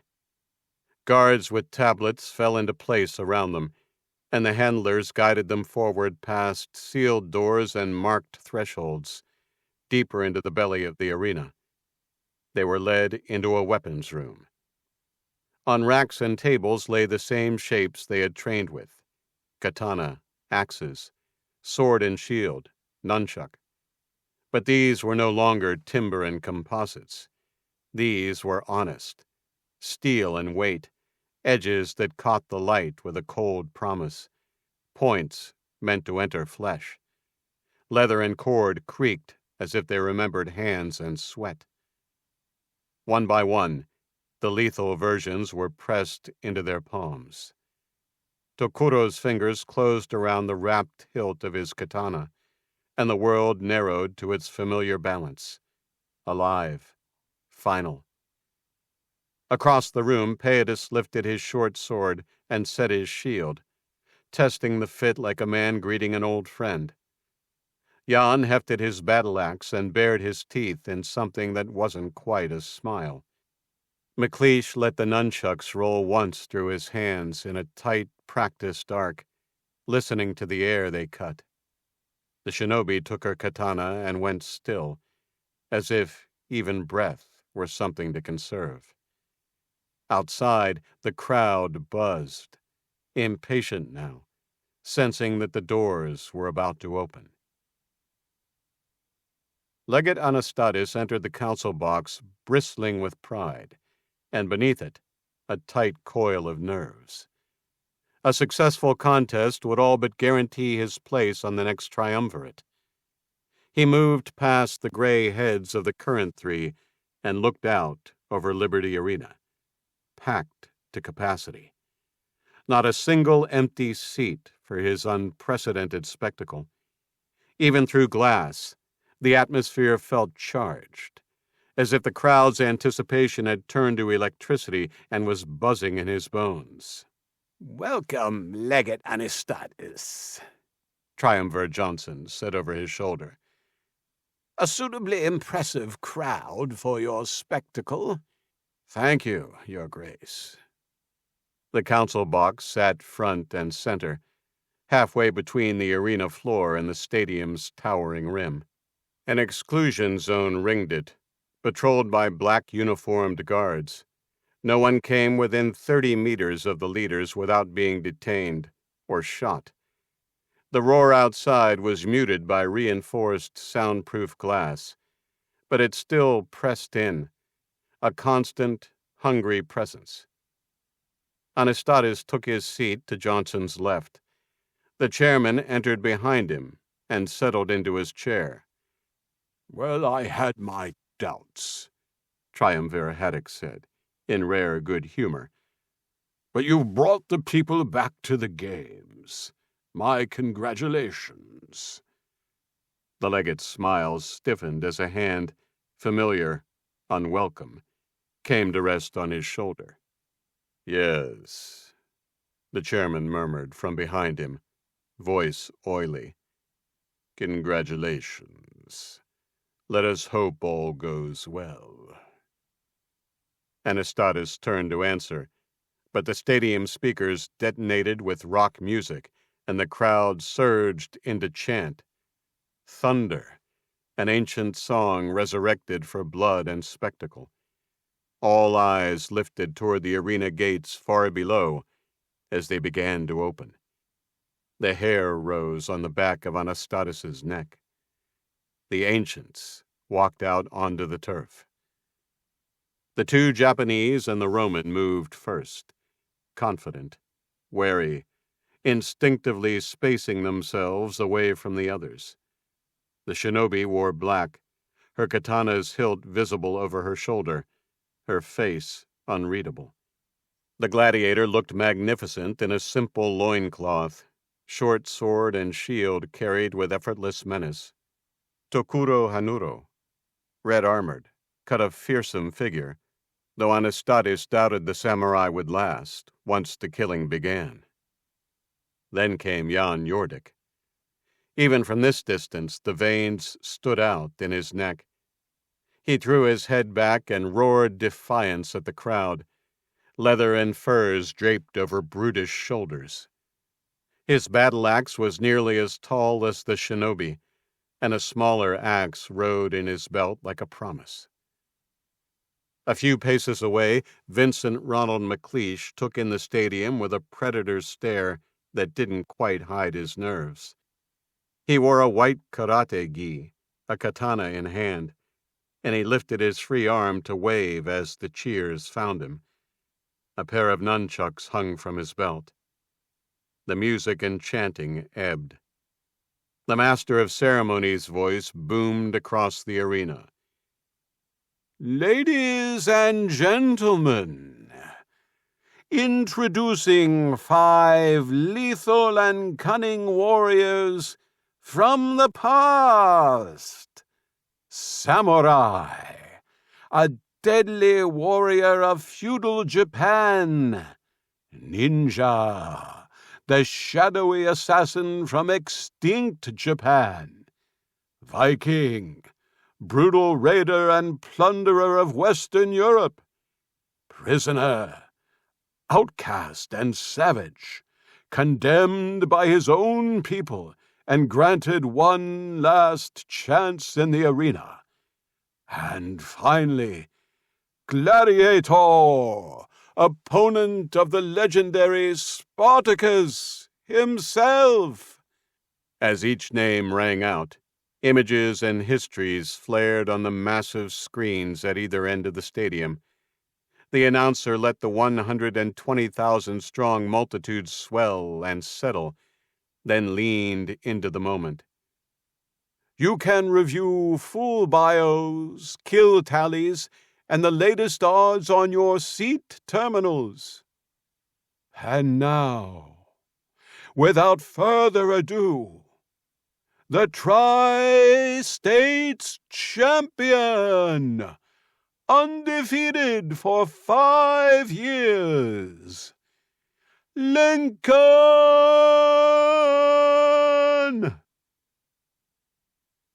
The inner gates rolled open, and light spilled in.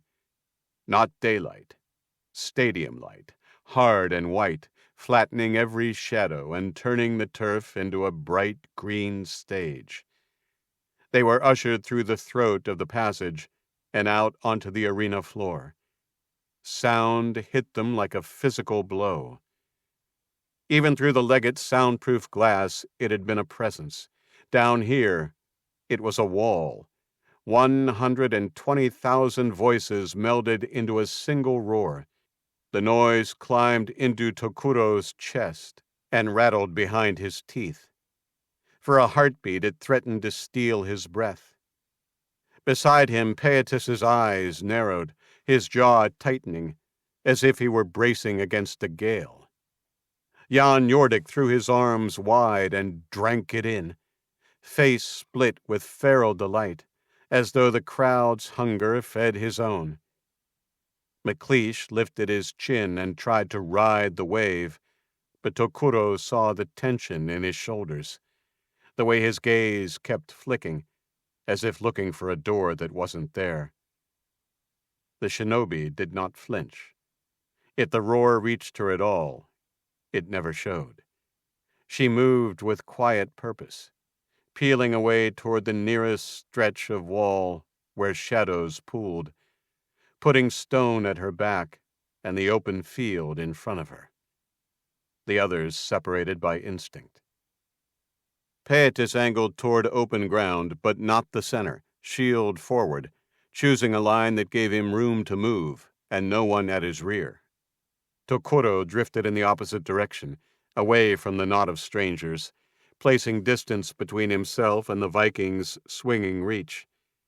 He kept his stance loose, head turning, taking in corners, gates, and the elevated walls that held their captors and their screaming people.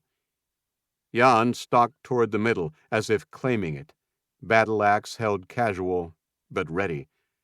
The smaller axe rode in his belt, his hands already flexing, as if eager for the first contact. He bellowed again, at the crowd, at the sky, at the world itself, and the roar answered him, rolling over the arena like thunder. McLeish edged sideways, trying to look bold while he picked his spot. He stayed just outside the center, close enough to be seen, far enough to run if he needed to. His eyes darted from warrior to warrior, weighing them with a convict's hard arithmetic. Within moments, the arena had changed. What had been a cluster of 5 strangers became a spread of predators, each finding a corner, a lane, a patch of ground that felt like advantage. And above them, the crowd roared on, demanding that the first move be made. Tokuro turned away, forcing the crowd's roars to the edges of his mind. He drew a slow breath, then another, steadying himself. From the same gates they had entered minutes earlier, 10 scantily clad women ran out, waving and dancing. They fanned into 2 lines on either side of the passage, bodies bright against the shadowed mouth of the tunnel. When they were in place, the shadows behind them shifted, and something enormous stepped through. Tokuro had never seen a man so large. He carried a long sword, so long it looked half again the length of Tokuro's katana, and he bore it with easy strength. He wasn't merely tall. He was built like a statue of a god brought to life, shoulders and chest thick with muscle. A tooled leather skirt and burnished chest and shoulder plates marked him as some kind of Roman warrior, but cleaner, grander, made for show as much as war. Late afternoon light glistened on oiled skin. His short-cropped blonde hair was plastered to his skull, and he smiled as he waved to the crowd, teeth white and even against his tan. "Lincoln!" the master of ceremonies bellowed. "Undefeated in 63 combats. Total kill tally 74. But, ladies and gentlemen, he has never faced foes like these. Warriors and killers, all from our savage past. This is a free-for-all. No holds barred. Fight to the death. No rules, no interruption. Enjoy the contest and show your appreciation to our benefactor, Legate Anastadis." The crowd answered with a rumble, cheers punctuated with boos, as the legate's gaunt face filled the giant screens. Tokuro's eyes narrowed at the sight of him, but his attention was dragged back to Lincoln. The Golden Warrior had halted at a measured distance from the prisoner, the Gladiator, and the Viking. He studied them with calm, appraising eyes. He towered over them all, at least a head taller than the Viking and the prisoner, men Tokuro had already judged monstrous. The dancing women hurried back through the gates and vanished. Trumpets blared, the sound bouncing off the stadium walls. When they fell silent, the announcer's voice returned. "Ladies and gentlemen, please be upstanding for our national anthem." Music swelled. Tokuro glanced around and saw Lincoln bow his head, resting casually on his great sword. The crowd, astonishingly, hushed. The music died. A new voice rolled out over the arena. "Citizens of the TSA, I declare the 73rd People's Contest open." Tokuro looked up to the council box and spotted 3 men in white robes, seated to watch the spectacle. Behind them, half hidden in shadow, stood the gray-bearded legate, the one who had overseen their translation. Tokuro gazed defiantly in his direction. Then a giant gong sounded, and the crowd surged back to life. The legate moved to stand behind the triumvir's shoulder, unable to stay seated. The hair on the back of his neck prickled as he watched the contest begin. For a few heartbeats, no one on the arena floor moved. Even the crowd seemed to draw in, waiting. Then the Viking roared. Jan Jordik grasped his great axe in front of him and charged straight at the giant preening warrior. Lincoln didn't move.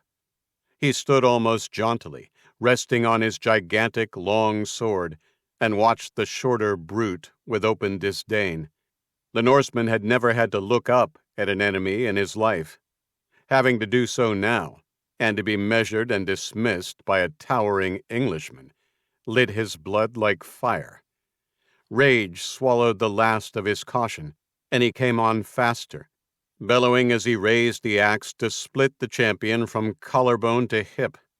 The modern warrior, strong and fast as he was caught off guard by the ancient's sheer power and ferocity. He had no time for anything but a desperate block as the first axe stroke came down, meant to cleave his head in 2. Steel rang. Lincoln gave ground in quick, controlled steps, parrying as Jan drove into him with a flurry of brutal blows. The champion's expression tightened. He had underestimated this foe, and if he wanted the advantage, he was going to have to earn it. Again and again, the axe came down, each impact jolting through Lincoln's blade and up into his arm like a hammer blow. He caught every stroke, but the pressure left him no room to answer, only to defend, retreat, and endure. Then, at last, the Viking's power began to ebb. The blows lost a fraction of their weight, the rhythm a fraction of its fury. Lincoln felt it immediately. He stopped giving ground and began to wait, patient now, measuring the next opening, ready to strike the moment it appeared. While the Viking kept the champion occupied, McLeish chose his own fight. The shinobi stood on the balls of her feet, katana in hand, watching him without expression. McLeish jabbed his blade into the turf and let it stand there, then unclasped the nunchuck from his belt. He started forward, cautious but grinning, rolling his shoulders as if loosening up for a brawl. "I'll take you on your own terms," he said, voice loud enough for the crowd to hear. The nunchuck became a blur as he closed the distance. "Here, puss, puss, puss," he cooed. And then he lunged. The sticks cracked through empty air where her head had been a heartbeat before. She was already gone, 2 body lengths away, landing lightly from a fluid, effortless double backflip. "Come on, baby," he crooned. "Stand still, and you're gonna get a nice surprise." He grabbed at his crotch and leered. The crowd loved it. He rushed her again, but the nunchuck tore through nothing but air. The shinobi was almost preternaturally fast, slipping aside with the smallest shifts of weight, letting his strikes pass where she had been. McLeish shouted in frustration, then forced his face back into a grin. Slowly, deliberately, he tucked the nunchuck into his belt. Never taking his eyes off her, he backed up to where his katana stood planted in the turf and yanked it free. "Here, kitty," he crooned. They began to circle each other. Tokuro watched as the others squared off before his eyes found the gladiator. The swarthy warrior shrugged his shoulders and began to walk towards him, his shield and short sword in hand. The samurai drew his katana and settled into a low crouch. When he was a few feet away, Pietis gave him a brief, almost apologetic look, and then came in fast. This wasn't a sword duel. The gladiator drove forward behind his shield, trying to smother Tokuro's reach, trying to get chest-to-chest range where a short Roman blade could do its work.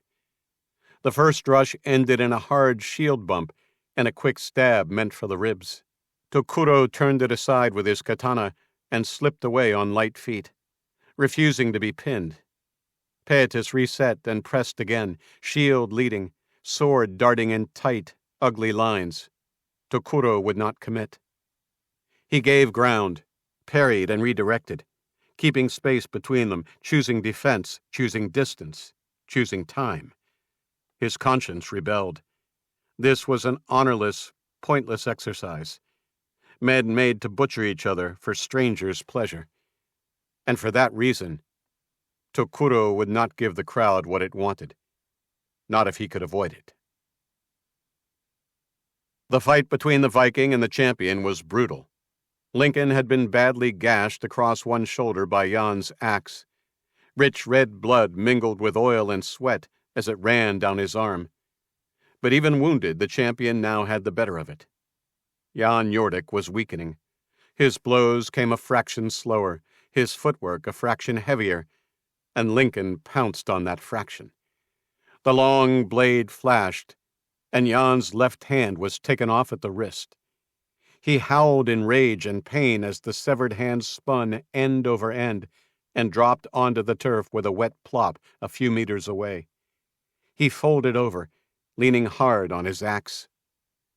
The crowd roared deafeningly, and Lincoln turned toward the council box and raised his sword.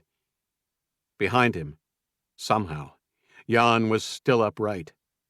With brute, stubborn strength, he shifted his grip and straightened, hoisting the great axe one-handed. It was only a subtle change in the crowd's pitch, a collective intake, a rising shriek, that warned Lincoln something was wrong. He turned just as the Viking charged again. Lincoln caught the first 2 blows on his long blade, but the third was a straight, brutal chop that dropped like a guillotine. He got steel up to fend it, but even so, the edge of the blade kissed his forehead, splitting skin to the bone, deep enough that pale skull flashed beneath the blood. The champion screamed, shock, then fury. He stumbled back, chest heaving, one hand wiping his own blood from his eyes. Spent by the sudden blitz, Jan leaned on the haft of his axe, breathing hard.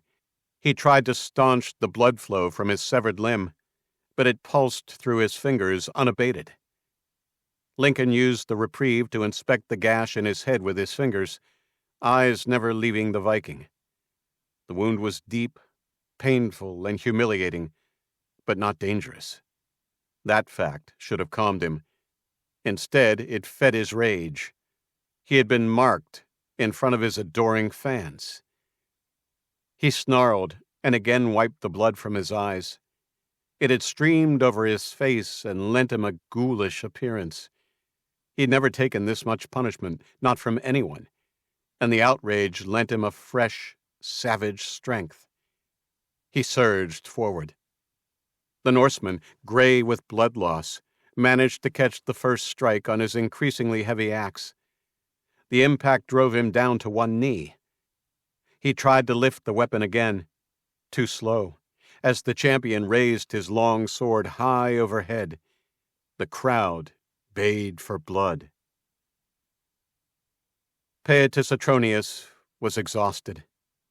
The strange-eyed warrior was toying with him, playing with the champion of Capua as though he were a child with a stick.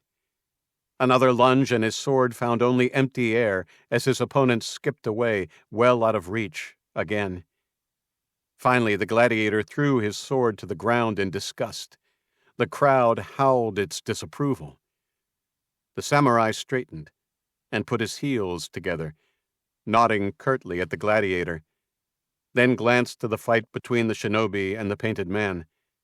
The shadow woman was steady, untroubled. Satisfied she had the situation in hand, Tokuro broke into a run, sprinting to intervene in the battle between the flagging Viking and the rampaging champion. Pietus watched him go, then shrugged. What else was there? He snatched up his sword again, hefted his shield, and sprinted after Tokuro. The fickle crowd's boos and hisses turned to cheers of anticipation as the two warriors closed on the bloody one-on-one. McLeish threw everything he had at the ninja, but she met him stroke for stroke, blocking and parrying the untrained swordsman with a deftness and speed that seemed to defy nature. Sweat soaked the clothes he wore, and fatigue began to gnaw at his strength. Then it dawned on him. She was playing with him, letting him spend himself, making him look stupid. A woman. The realization hit like a slap, and the insult of it lit him up. With a sudden, ugly burst of energy, he launched a barrage of one-handed cuts, his free hand already clawing for the nunchuck at his belt. He had barely begun to whirl them, triumph curling into a grin, when she caught one of his sword blows, turned with it, and spun through a full circle. Her katana flashed. His hand came away clean at the wrist. McLeish stared, mouth rounding in a silent O, as his severed hand, still gripping the nunchuck, tumbled through the air, spraying bright ruby droplets across the turf. For a heartbeat, there was only the stadium's roar and the pounding of his own blood in his ears. Then the shinobi's blade flashed again. His katana slid from his numb fingers. He clapped both hands to his belly, confused first by the warmth, by the sudden wetness. The cut was surgical, almost too clean to believe, until his fingers slipped and something thick pushed against his palms. He tried to hold it in. He tried to press the world back into order. But his guts kept coming. It took all of his remaining concentration to look up. She stood a few feet away, legs braced, katana still at the ready, her face masked now, only her eyes visible. They were flat, unreadable. "Bitch," he breathed, and pitched forward. His face struck the turf, and his body collapsed into what he'd spilled, viscera squelching under his weight. The shinobi didn't linger. She looked past him and saw the samurai and the gladiator running toward the fight between the two giants. She ran too. The three triumvirs were out of their seats, roaring along with the crowd. This could not get any better, the legate thought. The champion was putting on a perfect show, Viking on his knees, death seconds away. and now the others were converging, turning the arena into a single snarling knot of violence. Still, it wouldn't do for the champion to lose.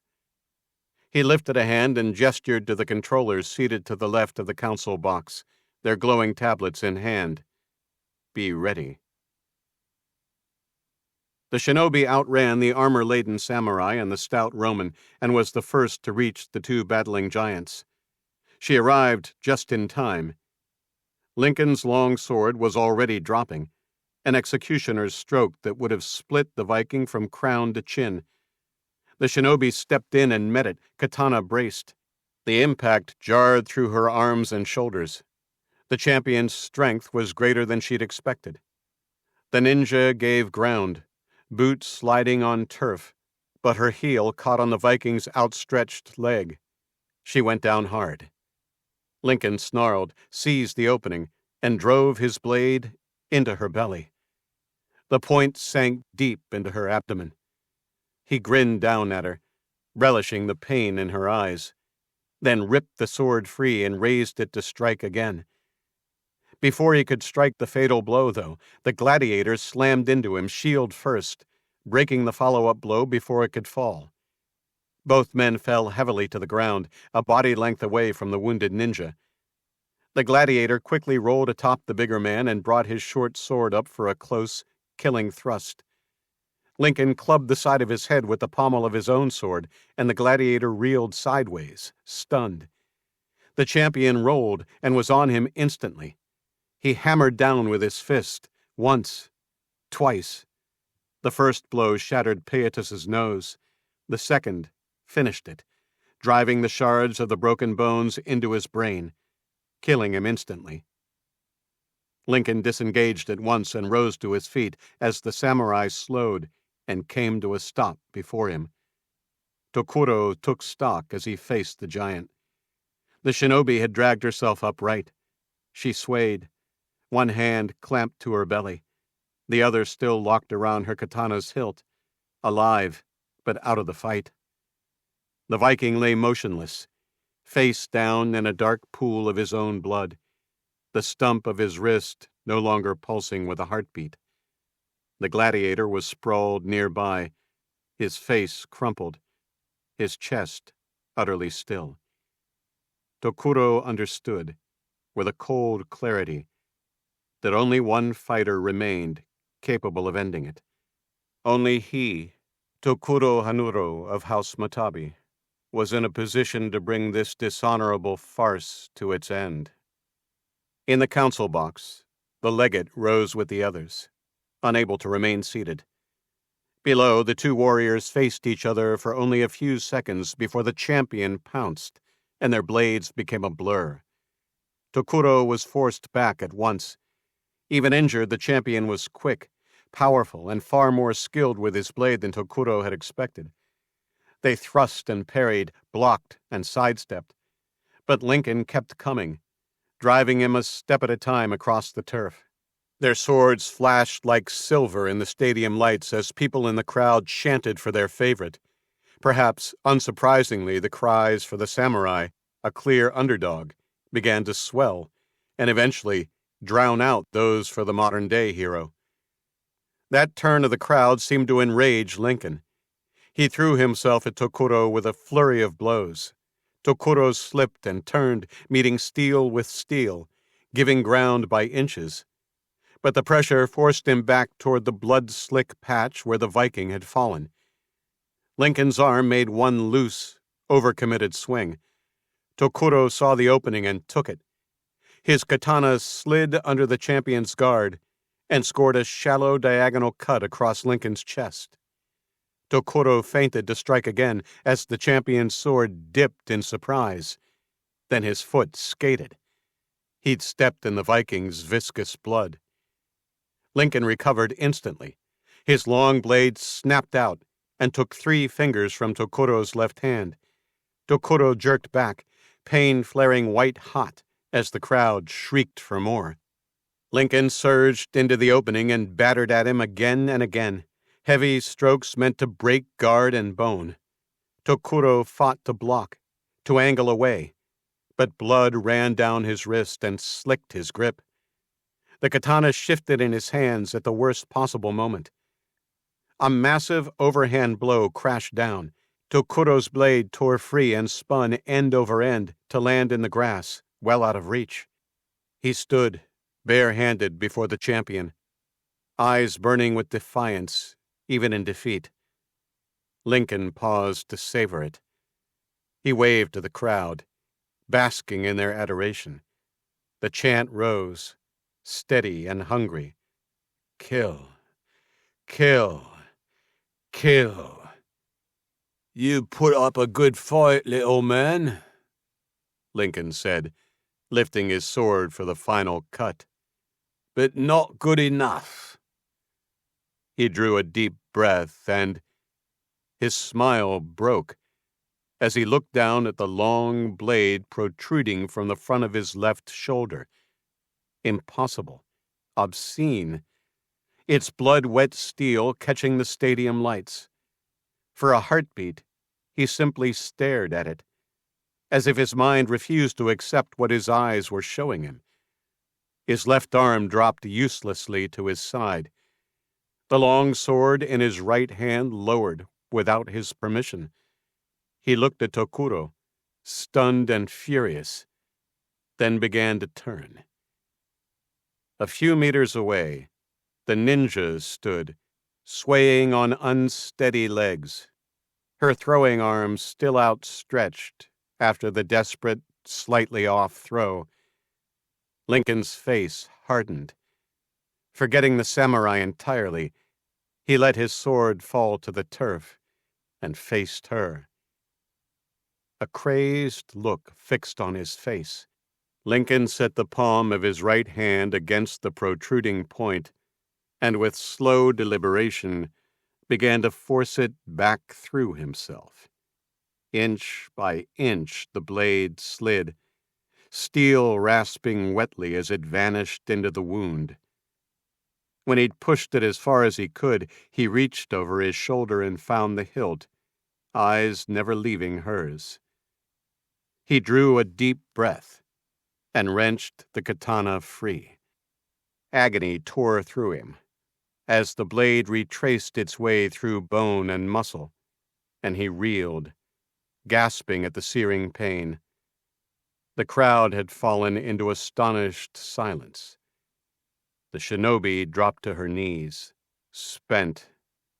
Lincoln hefted the katana once, judging its weight, then, smooth as a man tossing a spear, hurled it at her. But a katana wasn't made to fly true. It came on wobbling, ugly, more threat than precision. Even on the edge of consciousness, her reflexes were there. With a last, sharp movement, she snapped her hand up and slapped the blade aside with the heel of her palm. The sword spun offline and bit into the turf a few feet away. A heartbeat later, she toppled onto her side. Lincoln gave a dismissive shrug. No more threat. He turned back to find the samurai waiting, katana in hand. Irritated at the interruption to his grand finale, Lincoln bent, snatched up his own long sword, and sprinted at Tokuro with single-minded fury. Tokuro held his ground. A heartbeat before the long blade could take his neck, he dropped under it and cut as he moved, one clean, economical lash. Lincoln's momentum carried him past. He stumbled, caught himself, and came up quickly, turning back as if nothing had happened. He strode toward Tokuro again. He did not notice the rich blood beginning to pour from the wound just below his solar plexus. Halfway there, his steps faltered. He shook his head once, hard, as if to clear his vision, then slowed again, the strength leaking out of him with every pace. Tokuro held his ground and watched the giant slow as he closed in, watching his blood-smeared face shifting from fury to puzzlement, as if he could not make sense of why his body was no longer obeying him.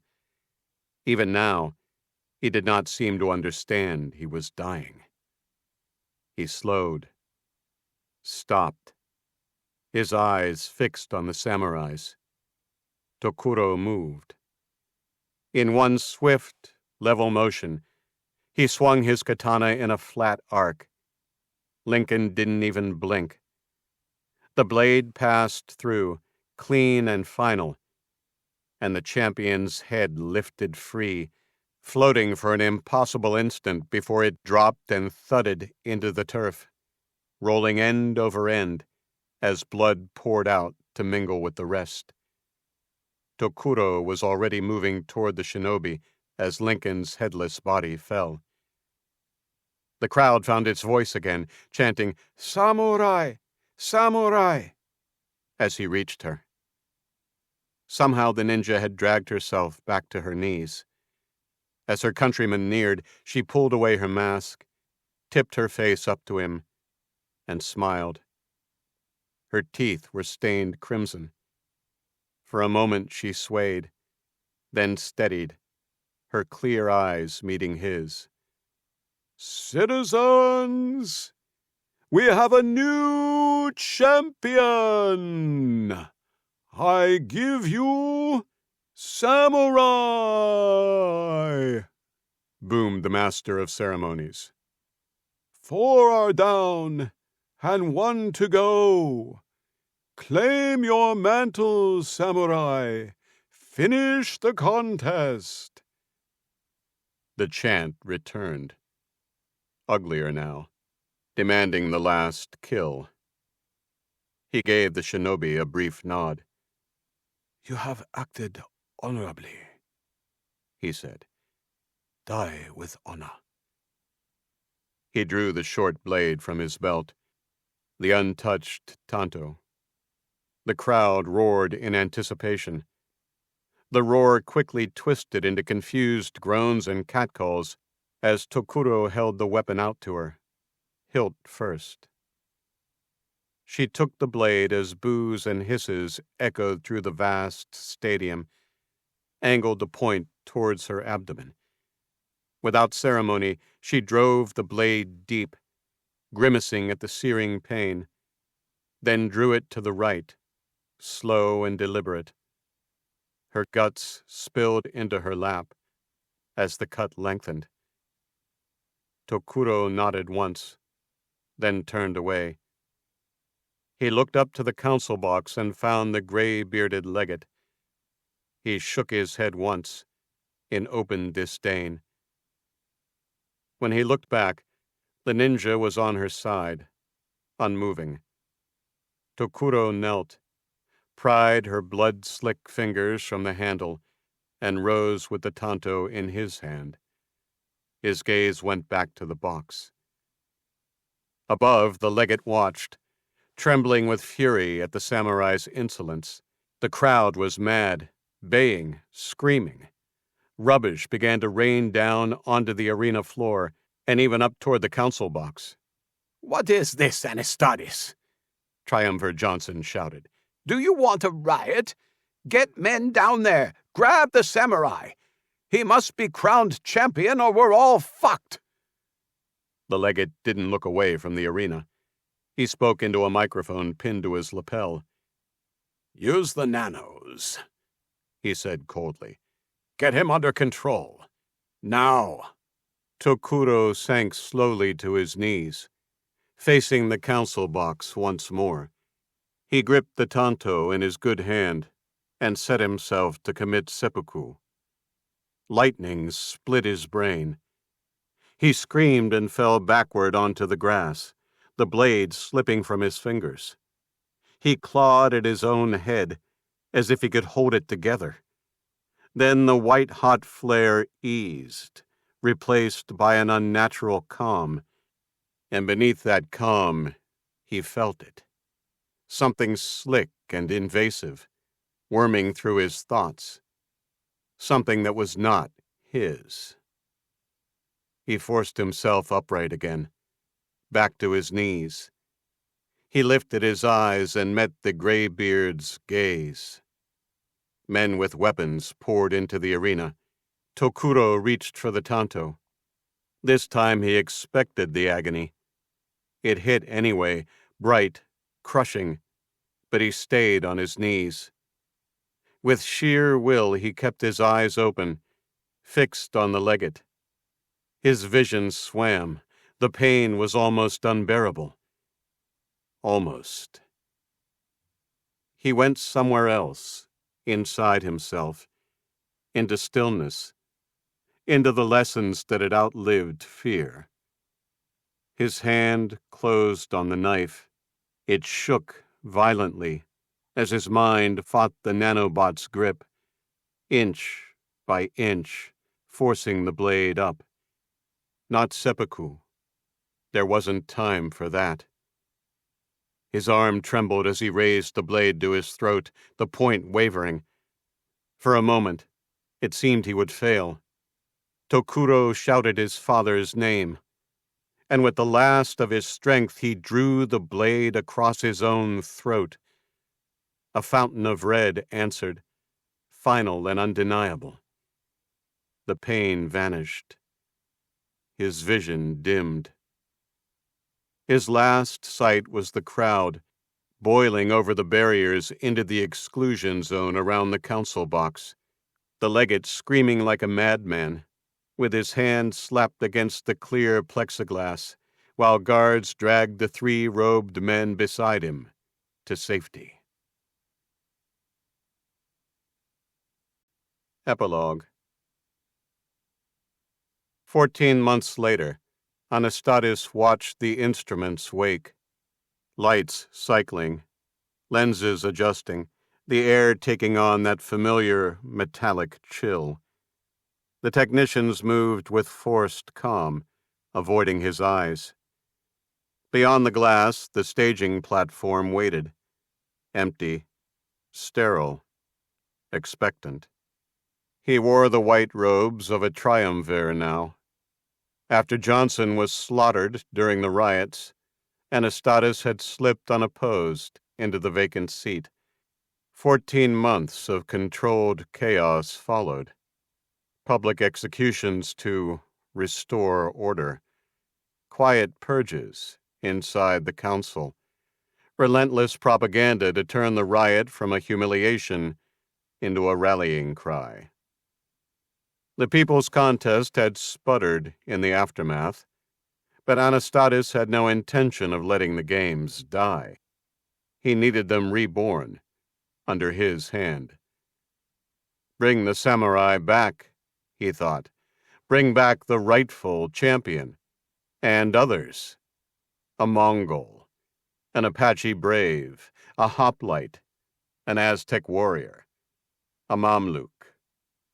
Give them a spectacular greater than the last.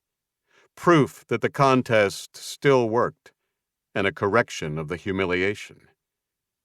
And when the people were chanting again, hungry, grateful, and desperate for a spectacle, he would make his move. Emperor had a nice ring to it. The Time Snare's hum deepened. Anastadis felt the hair on his arms stand on end as the stage beyond the glass resolved once more into a scene from another age. Sun-washed grassland, heat shimmer, a red-armored figure preparing for battle, as if the present were only a rumor. Anastadis leaned in, his pulse quickening. The end. You've been listening to The Time Snare, a science fiction audiobook by Scott Medbury, narrated by Adam Barr. Are you as interested in a sequel as I am? Scott had an absolute blast dusting off Time Snare and unleashing these warriors into the arena, and I loved bringing them to life. Now the question is, do you want to see round 2? A lineup of combatants waits in the wings for the next contest, including a Mongol horseman, a blood-soaked Aztec, and a ruthless Apache. But the next battle won't start without an audience. Let Scott know by joining his mailing list, and you'll be the first to hear when the next fight begins.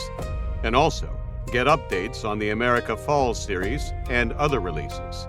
You can sign up at scottmedbury.com. That's SCOTTMEDBURY.com. I'm Adam Barr. Thanks for listening. If you're enjoying Scott's audiobook content, please like and subscribe. It's the best way to help out the channel.